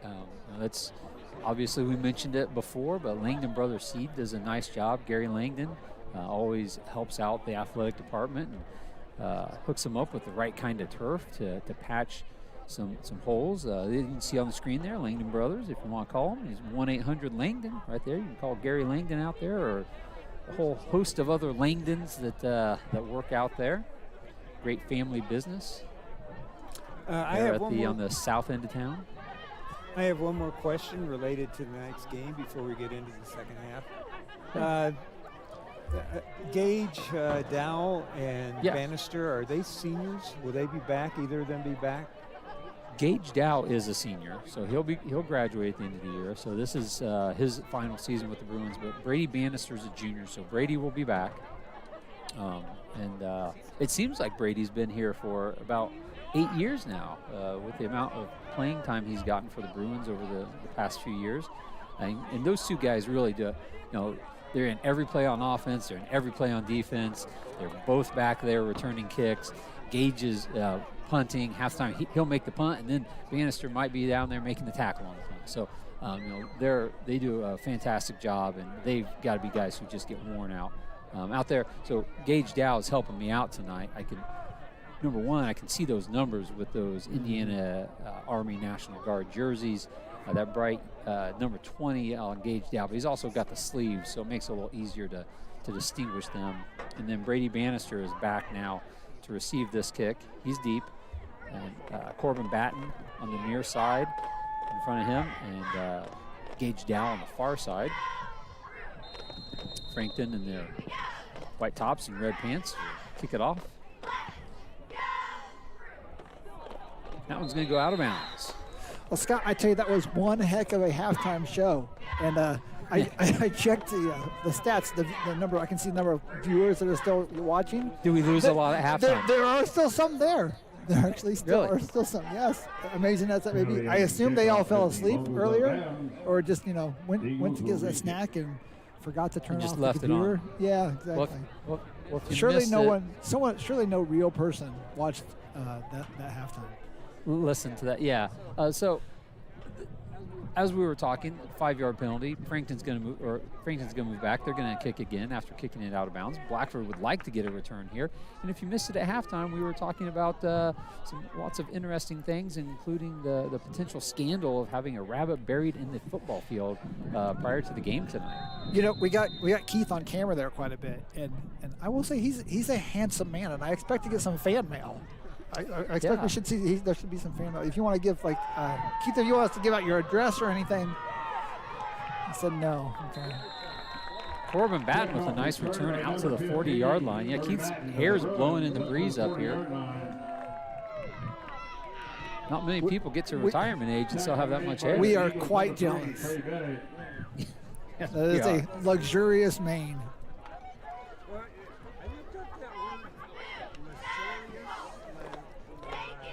Loquacious? No. I have a hard enough time for it. Talking and walking is a real struggle for me. So the Bruins are going to take over here at the 40-yard line. They've got a couple receivers on the right, on the near side. Lots of space over there on the far side. Another Bruin moves. That's Corbin Batten moving into a position. A handoff to Brady Bannister. He's going to get around, and he's got nice blocking downfield by those receivers. He's out of bounds with a gain of about 6 yards. So that's a nice first down play to start off this half. A good pickup for Bannister. Had several receivers, two wide receivers, and Corbin Batten out on this right side. Those guys picked up some nice blocks that led to a nice first play of the second half in a 6-yard gain.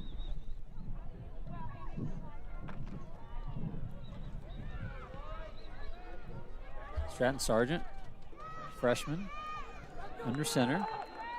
Brady Bannister in the backfield. He's going to Bannister again. Same play. Doesn't quite get to the first down mark. Taken down by a Frankton Eagle. A couple yards short of the first down mark.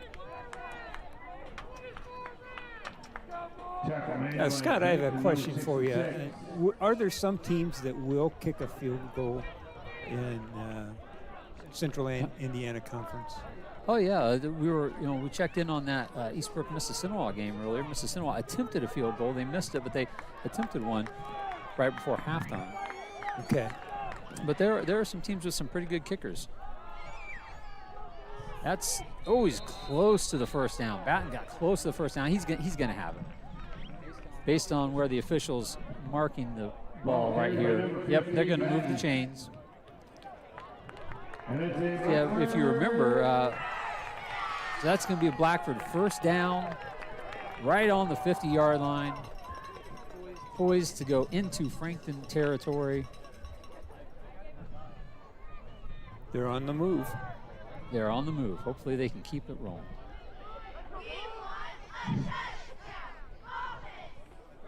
That's a Batten on the left side, and he picks up about 3 yards. Number 15, Corbin Batten on the carry for the Bruins. I think they were trying to set up that one with the runs to the right so far, and then they go back to the left to Batten. On the tackle for the Eagles, number 22, Ben Krebs. Batten doesn't like to go too far to the outside before he cuts it up. He's a physical runner. He likes to get in there and hit the defenders and keep his legs chopping.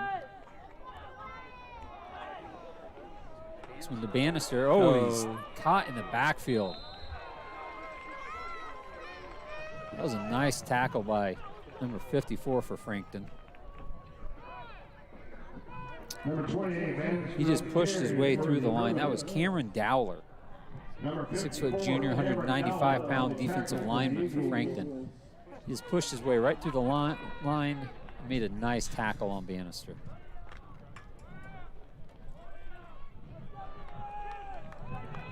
This is going to be 3rd and 9. Not a situation the Bruins really like to be in here. It's another handoff and up the middle. Only a couple yards, which is going to bring up a 4th and long. I think it's just kind of that gray area where it's questionable. Do you go for it? And you've got nothing to lose here. And I think they're going to. Coach Bouger sends in a play with Stratton Sargent. Sargent's number 5. Dow's going to be wide to the left on this one. I think it's Batten here on the near side to the right. That's Peyton Quick, sorry. And that's going to be some Brady Bannister busts through the line, gets out, breaks a couple of tackles, and picks up the first down. Just enough to move the chains. That was a nice hard run by Brady Bannister. On the tackle for the Eagles, number 4, Jack Harrison.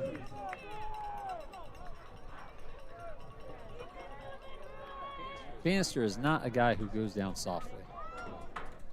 You're going to have to really wrap him up to bring him down.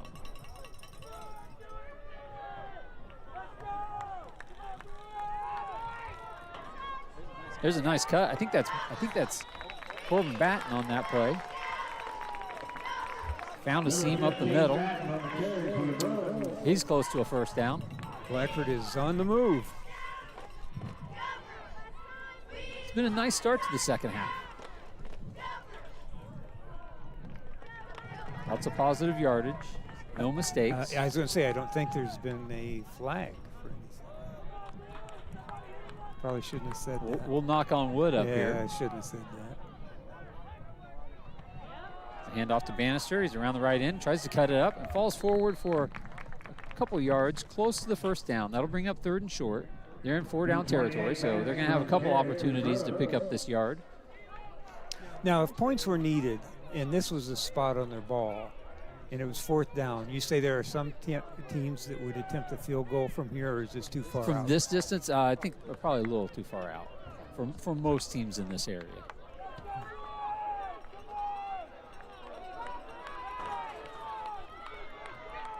Bannister in the backfield alongside Batten. Gage Dow out to the left with Peyton Quick out there on the far side. And that's Peyton, or that's number 15, Batten carries the ball. Batten, Corbin Batten. He's going to pick up the first down. Keep the chains moving. I'm feeling good about this.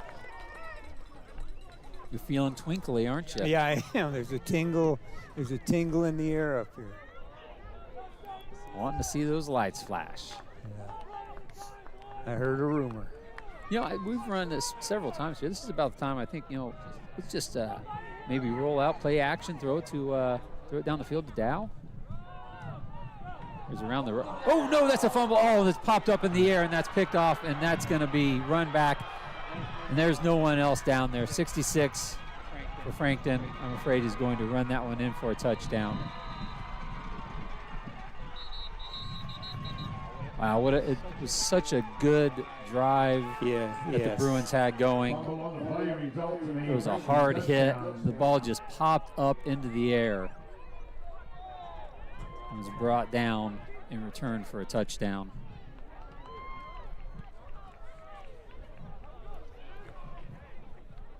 We'll check here. I think that was number 56 for Frankton. Although on the roster I don't see a 56. So as often, I'm wrong on that.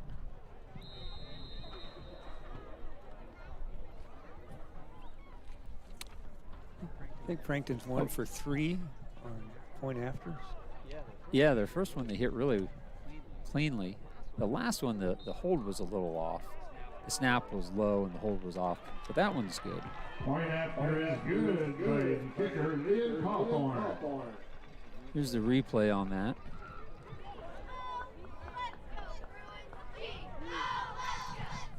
Number 3, Trey Bennett. I think you'll see number 3, Trey Bennett, come into the screen and get a hand on this ball. There, right in there. It pops up in the air. Lands right in the hands of a defensive lineman.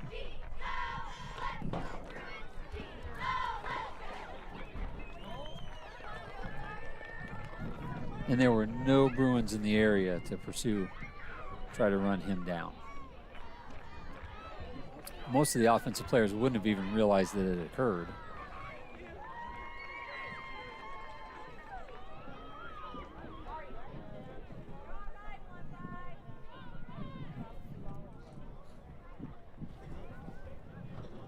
So the Bruins are going to need something verging on magical to happen here to start the comeback.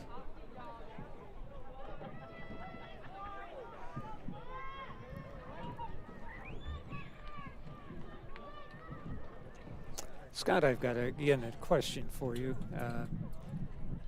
The kicker is placing the ball on the near hash. Does he have an option here? Yeah, I think you can place it anywhere between the hash marks. But I'm not an expert on the rules, so. Because Frankton's worked with a different formation sometimes on kickoff. And that may be why Blackford's adjusted their formation too. That one's fielded by Gage Dow. Doesn't get a lot there, but gets out to just across the 20-yard line. Number 20 Dow receives the kickoff. So the first kickoff was beyond Brady Bannister, and he wasn't able to return it. And then the last couple have been short of Brady Bannister. I think Dow's returned a couple, and Corbin Batten had the one prior to this.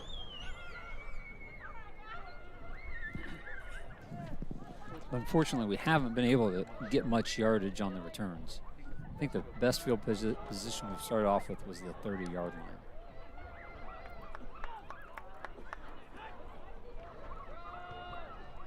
Well, it's handed off to Bannister. He's got some space. Nice run. That is a nice run. About 8 yards on that. He's tackled there by number 11, East Barker. Bannister on the carry for Blackford.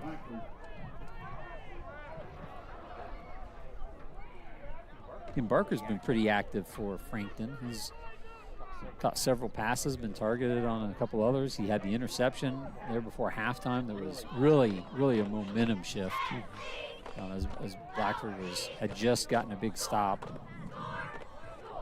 and was starting to move the ball. A little shift there by the defense. Frankton. Oh, that ball's wobbled. It's on the ground. Oh, Brady Bannister tried to get on it. Brady tried to dive on it, but it squirted away from him. More good luck for the Frankton Eagles. By number 50, Ed Smith of the Eagles. So far, the luck seems to have been on the side of Yes. the Eagles all night tonight, Keith. Yeah.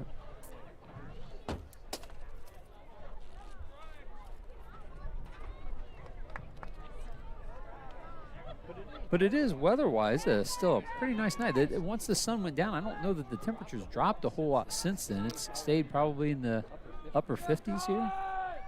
Yeah, it's more comfortable than I thought it would be. It's a nice run. Nice cut. That was Wax, number 18. Number 18, Wax for Eli Wax. He got down close to the end zone. I'm pretty sure he did not get in this time. Last time they were No. down there, I said it was short, but they called it a touchdown. But this one, it's going to be spotted at the 3-yard line on the left hash.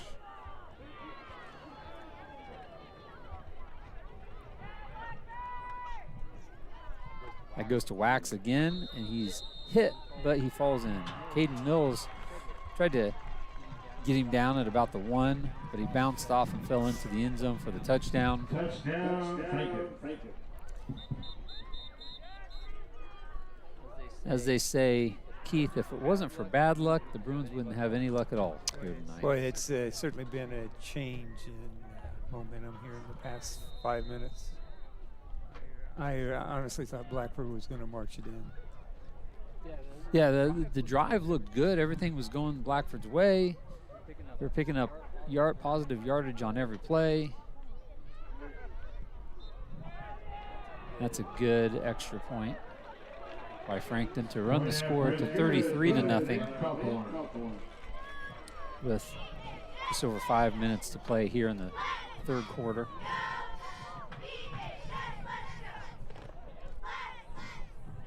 Yeah, Blackford's had a lot of positives tonight, but it doesn't really show on the scoreboard. I think they've accumulated some nice yardage.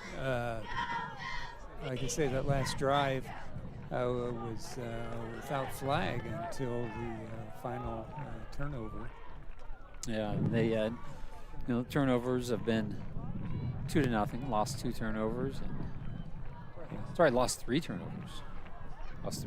So the interception in the first half, and then 2 fumbles here.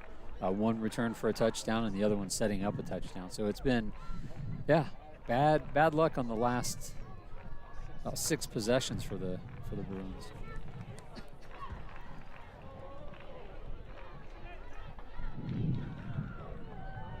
This is a game, I think they'll go back and they'll look at the film and just play. There are lots of plays that the Bruins had positive.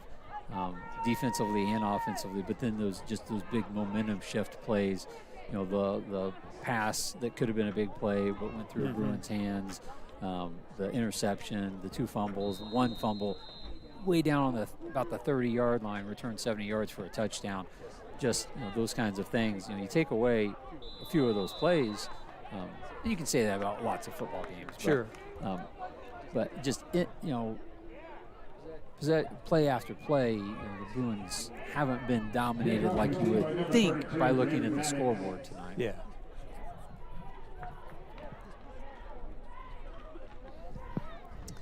We've been talking about that Eastbrook-Mississinewa game. It's going to be the championship. We're playing for the championship. Whoever wins will assure themselves at least a tie of the conference championship with 1 week to go. But Eastbrook is now leading that game 28-14. Looks like they may put an end to Mississinewa's regular season win streak that's lasted the last 3 years. There's a handoff to Brady Bannister. He's around the end, and he picks up a few yards again, and that's going to be either a face mask, I think, or a horse collar. I think this one's going to be a face mask. Yep, that's a face mask, so that's going to be 15 yards at the end of the run. So that's going to get the Bruins close to, if not into, Frankton territory.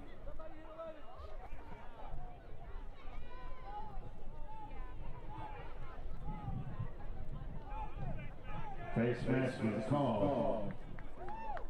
So Bannister had a nice hard run there, and just right at the end, as the players were pulling him down, one of them got a hold of his face mask. And the Bruins are going to be in Frankton territory. kind of a quiet night here at the stadium. It's fall break, so the fans are gone. The band isn't, or sorry, the student section. There's a nice pickup, 4 or 5 yards, but the band isn't here, so it's a little quiet without the band, and the student section isn't as full as usual. There are some students here, but just not as boisterous of a student section as usual. The cheerleaders doing a nice job supplying some energy down there on the field. And anyone who's tuning in, again, the Bruins are wearing black jerseys with gold numbers. It's Military Appreciation Night. Jerseys supplied by the Indiana Army National Guard. Peyton Quick out here on the near side, wide out. Sargent takes it, hands off to Brady Bannister. He's going to bounce it to the outside. He's got some space, but he got drugged down. Player just got the back of his jersey and was able to hold on. Boy, if that jersey had been a little slicker there, I think he would have been able to break that for a good 20, 30-yard gain. Blackford has some real workhorses, Bannister being one of them. I often wonder, how does a guy like that feel after a game like this? I guess they're young, and they bounce back. Yeah, if we got tackled one time, we'd have to go start icing down immediately. We'd be calling for somebody. Yeah, I'm sure a lot of these guys are going to be sore in the morning. It's Bannister again. Close to a first down, a little short. That'll bring up fourth down. Fourth down territory, I'm assuming. Oh, yeah. No point in doing anything else. I wouldn't be surprised to see the handoff go to Brady Bannister around the right side this time. Okay. He's had the last couple, so maybe Corbin Batten, or maybe get crazy, throw a pass down the field to Gage Dow. Maybe Peyton Quick. It's Dow and Bannister in the backfield. Oh, that's the snap was fumbled. Sargent had to fall on it. It was a loss of a yard, and since that was fourth down, it's going to be a change of possession. Frankton's going to take over. Bruins are going to run the defense back out onto the field, which for the Bruins only means a switch of about 1 or 2 players. Sean Cronin, one of those, number 75. Defensive linemen's out there to clog up the middle.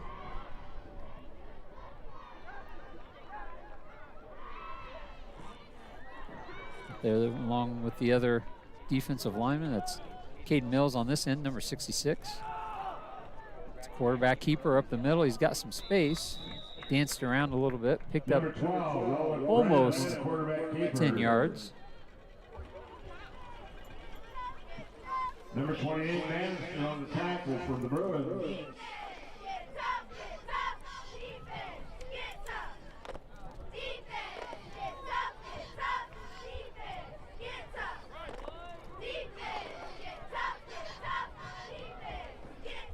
Josh Hurst, number 59 on this end of the line. Caden Mills on the far end this time. Caden Mills is out there. Oh, doesn't get the tackle. Frankton's able to turn it upfield. Pushed out of bounds, I believe, by Brady Bannister over on the far side, but that'll be a Frankton first down and a big pickup. Number 28, Bannister. Move the chains down the field.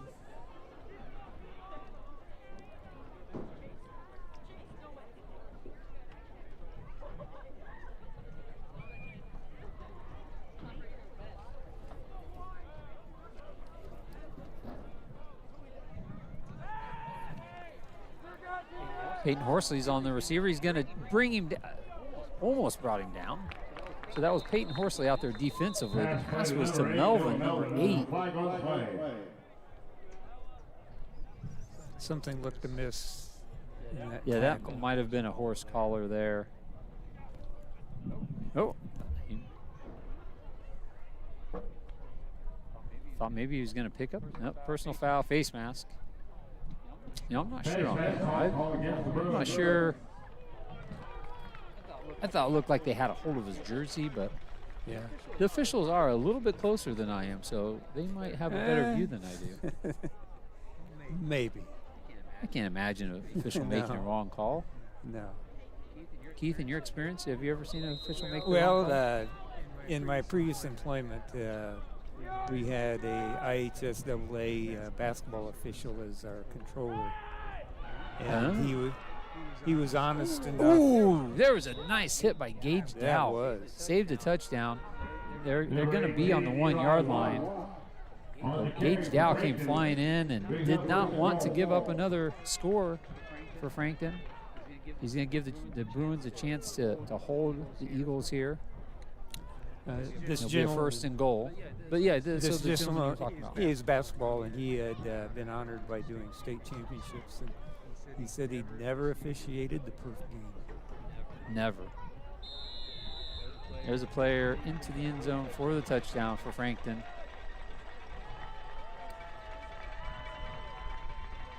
That'll run that score up a little higher. Touchdown, Frankton. It's been a tough night for the Bruins. Again, luck has not been on their side. So I'm gonna go ahead and make this statement, Keith. Yeah. I think that finding the rabbit buried on the 24-yard line, I don't think that was good luck. No. I don't know if it was bad luck, but I definitely know it wasn't good luck. There's another point for Frankton with the good extra point. Good. By Liam Cawthorn.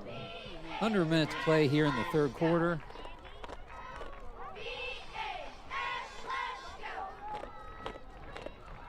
Officials are huddling up to talk about something down on the 10-yard line.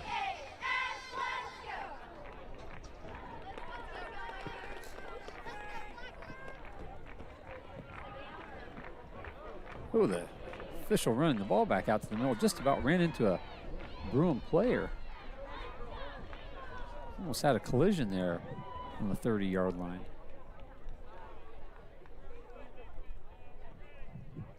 Just a slight breeze coming from the south toward the north, maybe northwest. I can't see the flag blowing, so I can't tell from the flag. I can tell from Keith's hair blowing in the breeze that it looks like a slight northwestern or northeastern breeze. You guys are funny. I'm glad you think so, Keith. I have another question expressing my ignorance. I hope it represents some fans out there. These officials, do they get hired? Did you just say you hope some of our fans are ignorant? Well, like me, but are these officials hired as teams or as in? Yes, they work as a group. I thought that was here the comes case. the kickoff. That one's going to be short and fielded by a Bruin, and he slips down, trying to make a move there at the 25-yard line. So, yeah, the officials work as a crew. Okay. And so they're hired as a crew. For the most part, there are assigners that will assign different crews to different games. Most athletic departments across the state use assigners that will shift them around so that you don't have to worry about trying to find a crew.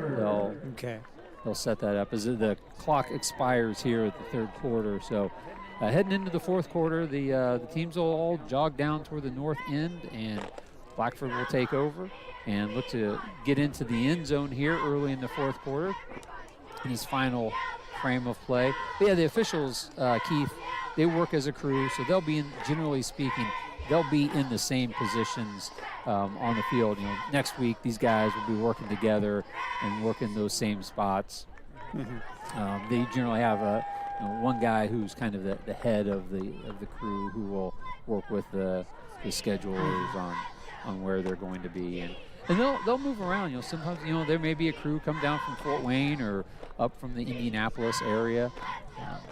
Generally, you don't see the same crew too many times during the same season. In basketball, a lot of times you'll run across the same official, but that's a little more uncommon with football. And then the schedulers try to do that so you're not seeing the same guys, so the officials don't have to get yelled at by the same coaches week in and week out. Sure. And the coaches don't have to get too bitter about the officials that they think are making the wrong calls or not making the right calls. So the Bruins take over here at the 25-yard line. And Sargent, there was pressure, and he had to just throw that one away, throwing it at the feet of Brady Bannister. Now, I understand both teams tonight are going with, or at least started with, freshman quarterbacks. Yeah, so Ethan Stansberry was expected to be the starting quarterback for Frankton, and I think he's played in 4 or 5 games this year. Had an injury earlier in the year as a senior. It's really tough and unfortunate for a kid, and then I think came back maybe last week, had another injury, so he's out. But the young man standing in for him, and who has been playing, Rowan Branham, has done a nice job. And Stratton Sargent completes a pass there. That's going to be a short loss. Well thrown ball, though. I think that was Peyton Horsley, number 36, on the reception. And it might have actually been a backward pass, so I think they'll probably count as passing yards, but it might have officially have been rushing yards. Didn't have a great line angle to tell on that.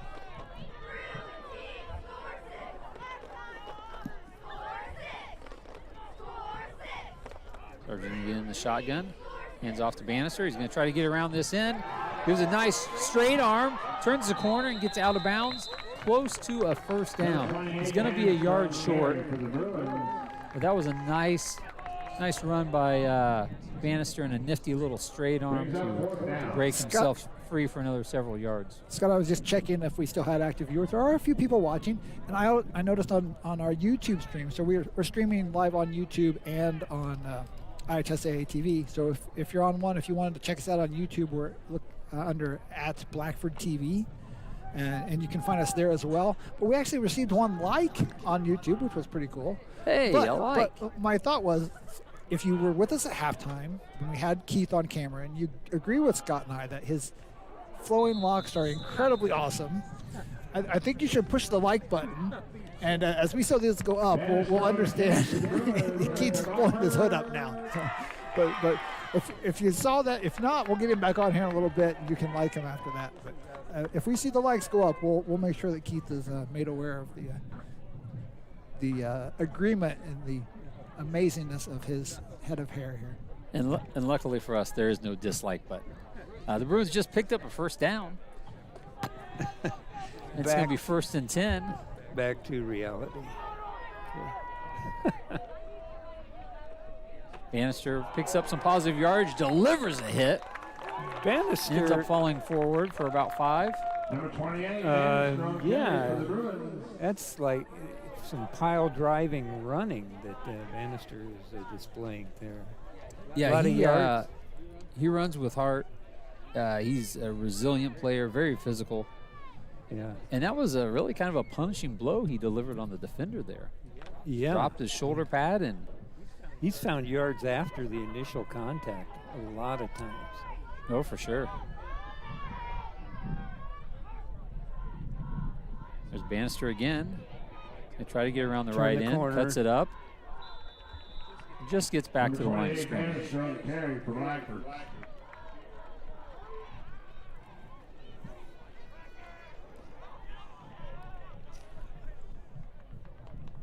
There's a shift change by Frankton. They run a whole bunch of new players out onto the field. I remember our game in Frankton last year, and it was an excellent evening. I remember their hospitality to us. I think they even offered us food up on top of the press box. And I especially remember all the golf carts lining the field. I just thought that was special. It was a nice slice of Americana. It was. That's as Frankton gets an offside procedure penalty there. Offside. It's going to move them back. It's going to be close to a first down now. I don't know if that'll move the chains. It's going to be real close to a first down. Hopefully they'll pick it up here on this play. Yeah, I remember that too, Keith. They had down in the end zone, on the south end zone, they had probably about 30 golf carts. Bannister's going to pick up the first down and more. Number 28, Bannister on the carry for Blackford. 7 or 8 yards on that first down carry. When Bannister finds a seam in the defense, he really explodes through the hole. He does, and he seems to, after he gets hit, he knows which way to spin to maybe get that extra yard or something. Yep, He's, and he always he can always fall forward. If he gets to the second level, he's going to fall forward for 2 to 3 yards.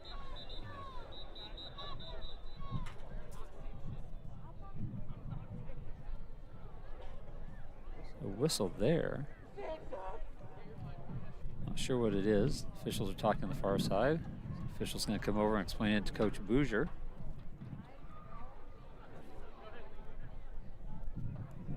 You can almost hear what they're saying. You could hear their voices, but I couldn't distinguish what they were talking about. They're going to wind the clock here. Under 7 minutes to play.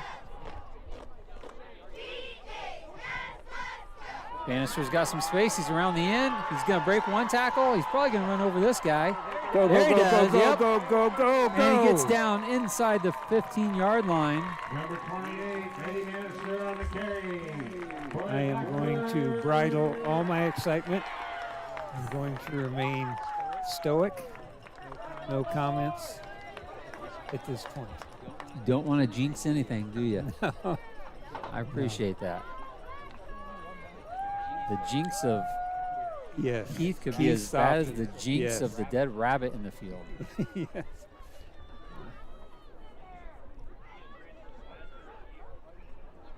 First and 10. That one's going to go to Gage Dow. He's going to cut upfield, and he's going to drag some tacklers Look and at stay on his that, feet and look get at that. inside the 4-yard line.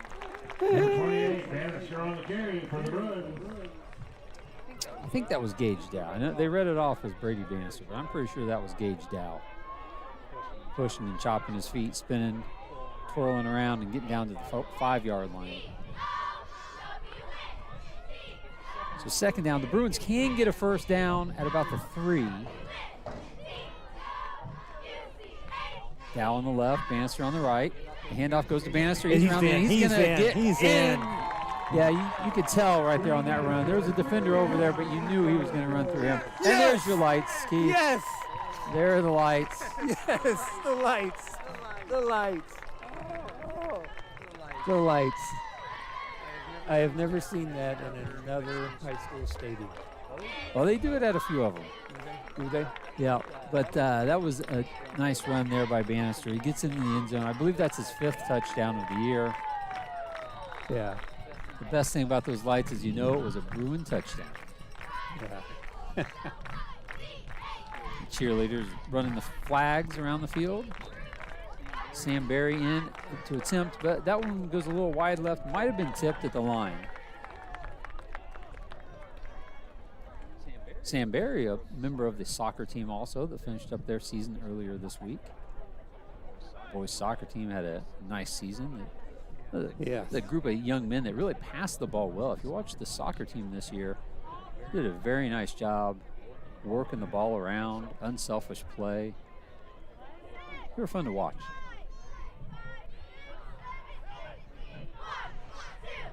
You ever watch cross country, Keith? It's kind of fun to watch, but it's kind of hard because you can't keep up with them unless you run from spot to spot. I know guys that do that. You got to scout out at a cross country meet where you're gonna run from this spot to this spot so you can catch them when they come back around the turn. It's a lot of work. Yeah. Yeah, I can go to a soccer game and sit in a lawn chair and Yes. and see a lot of running there too. I'm going to make another brash statement. I made one last time about coaching a state championship soccer team, Yeah. which in its thinnest line of logic is true. But I ran cross country in high school, so you had to go out for a fall sport if you played basketball. And It looks like the Bruins are going to go for an onside kick here. If you look at, zoom in on the ball real quick there, Keith, if you can. I think he's got that flat on the ground. So we got to have So 10 they're not- yards. Yeah, and maybe they're just going to. I guess he's just going to squib it down there. Just want to avoid the big return, and it's going to be successful as an eagle falls on it down inside the 25-yard line. So we're under 5 minutes to play. Clock's running. Frankton will bring the offense out. Or no, they won't. They're going to call timeout first.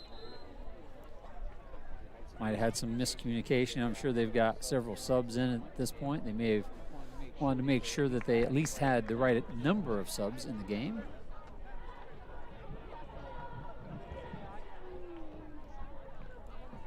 Coach Bouger will talk to his squad on this end.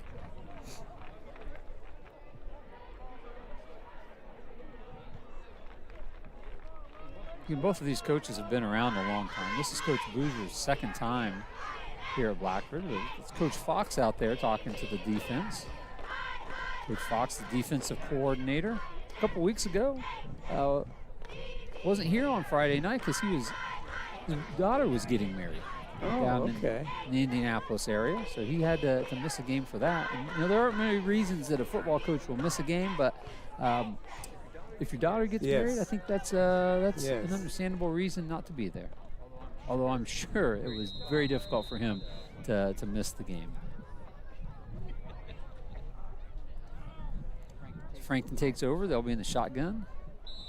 There's a couple of players jumped in offense and the defense. We'll see how they sort it out. Looks like it's going to be on the offense. I think that was the right tackle. The right tackle doing the wrong thing.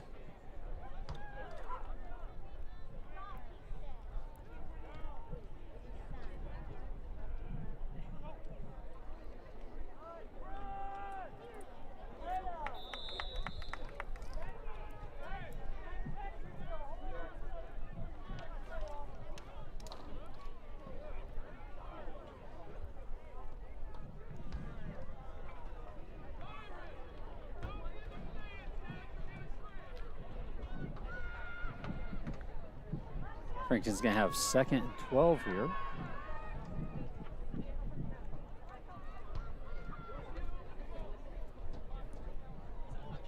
Not sure what the delay is, other than just letting the clock run down. The players may just be letting the clock run in this situation. Here's another live look in at the Mrs. Sinawah Eastbrook game.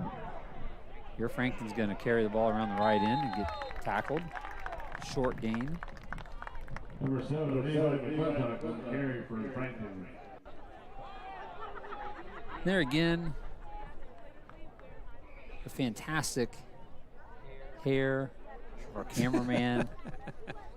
There it is, blowing in the breeze, high atop. Press box here at Blackford County. Hey man, I'm gonna make a player of the game today. For Frankton. A nice tackle out there on the right end by Blackford. So Ace Baker, number 11, Ace Baker had that first touchdown on a nice catch for Frankton. He had the interception that I think was big. He was targeted several times by the offense. Yes, he was. So I'm going to give Ace the player of the game, in my opinion, because when you're thinking about throwing the ball and you're Frankton, Ace is the place to throw the ball. Yes. Wouldn't you say? It was tonight. Frankton's going to punt here. That's not Gage Dow back to return. It's not Brady Beard. So that's over his head. It's into the end zone. The Bruins are going to get down there. We'll see if this is end up. He gets the kick off. And oh my goodness, what a great kick out to the 45-yard line from 8 yards deep in the end zone, maybe? What do you think about that kick? I thought that was surely going. I thought he was going to just. Out of nothing. Yeah. Yeah, I thought he was going to eat it for a safety, maybe. But yeah. Wow. Yeah. And now the wind has picked up. Yeah.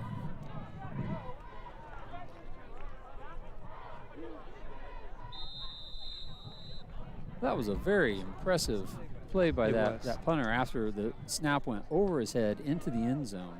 He was about 8 yards deep in the end zone. That was a 50-yard kick. Bruins will be out. Not much time left in the game now. Brady Bannister's going to break it up. He's going to get a cutback. Cut. He's going to get inside the 5-yard line. He's going to score, and that's going to bring the lights out again, Keith. So Brady Bannister with a nice run. A little bit of fun here at Blackford tonight. Here in this last minute, the clock's going to keep running, so the clock's probably going to run out here. Will they About get the time kick? they're kicking this extra point. It's going to be close. Here it comes. Sam Barry in to kick it. Looks and good it from is. here. I think that's good. It's good. Yeah. Sam Barry kicks the extra point. 7, Sam Mary. And let's look at this replay. And that is the end of the ball game. Brady Bannister gets the carry going right, Frankton 40, Blackford cuts to 13. the left, makes another jump cut, and from there it's all about speed. Gets around the end, turns it up the field, right at the end of the run and into the end zone. So there's a nice positive to end the game on there. Yes. Like to wish best of luck to the Frankton Eagles. So it's been a fun night from a perspective of spending some time up here. It wasn't an overly fun night for the Bruins on the field, unfortunately. Keith, you might want to take a look over there at the camera. I think we're on camera right now, showing your hair blowing in the breeze again as that wind picks up. It's been a nice night weather-wise. At some of our Here on top. production crew there. Here's Matt, our producer, on what we call the Hero Cam. We get some of our stills off that. Jared, statistician, scoreboard, all the smart stuff of the game tonight. There they are. Matt has directed the camera at everyone, but has stepped away himself. Yes, yes. Yeah, the Bruins will come over and they'll sing the fight song here. Again, a disappointing night for Blackford, a fun night for Frankton. Blackford did have a couple opportunities or a couple scores there late in the game.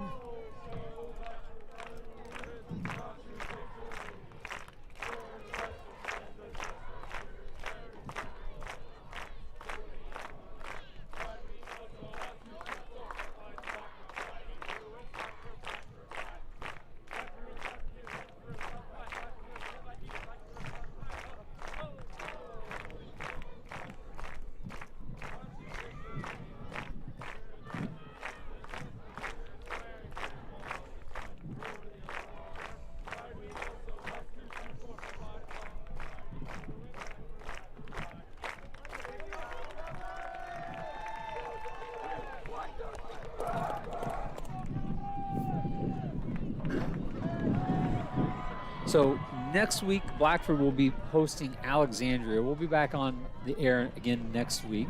Keith, you gonna be here next week? I am planning on it, yes. Okay. So I think the whole crew will be back here, and we will watch as the Bruins host Alexandria. And then later this weekend here, Sunday, they'll have the sectional draw. So when we're back on the air next week, we'll know who the Bruins will play the following week in the sectional. So one more game left in the regular season, and then Blackford, as well as all the other teams around the state, will move into the sectional, and that will be determined on Sunday as far as who we play and where we will play. Anything else from the crew? Okay, it looks like we'll wrap it up here from Blackford High School. Again, Frankton comes out on top in this one, and Matt, did you get that score from the Mississinawa game? Mississinawa Eastbrook was. What's that? So if you were listening, it's still 28-14 Eastbrook over there, and what's turning is basically the conference championship game. And there's 6 minutes left in that game. So again, if you were with us tonight, thank you for joining us, and we'll be back here next week as Blackford hosts Alexandria.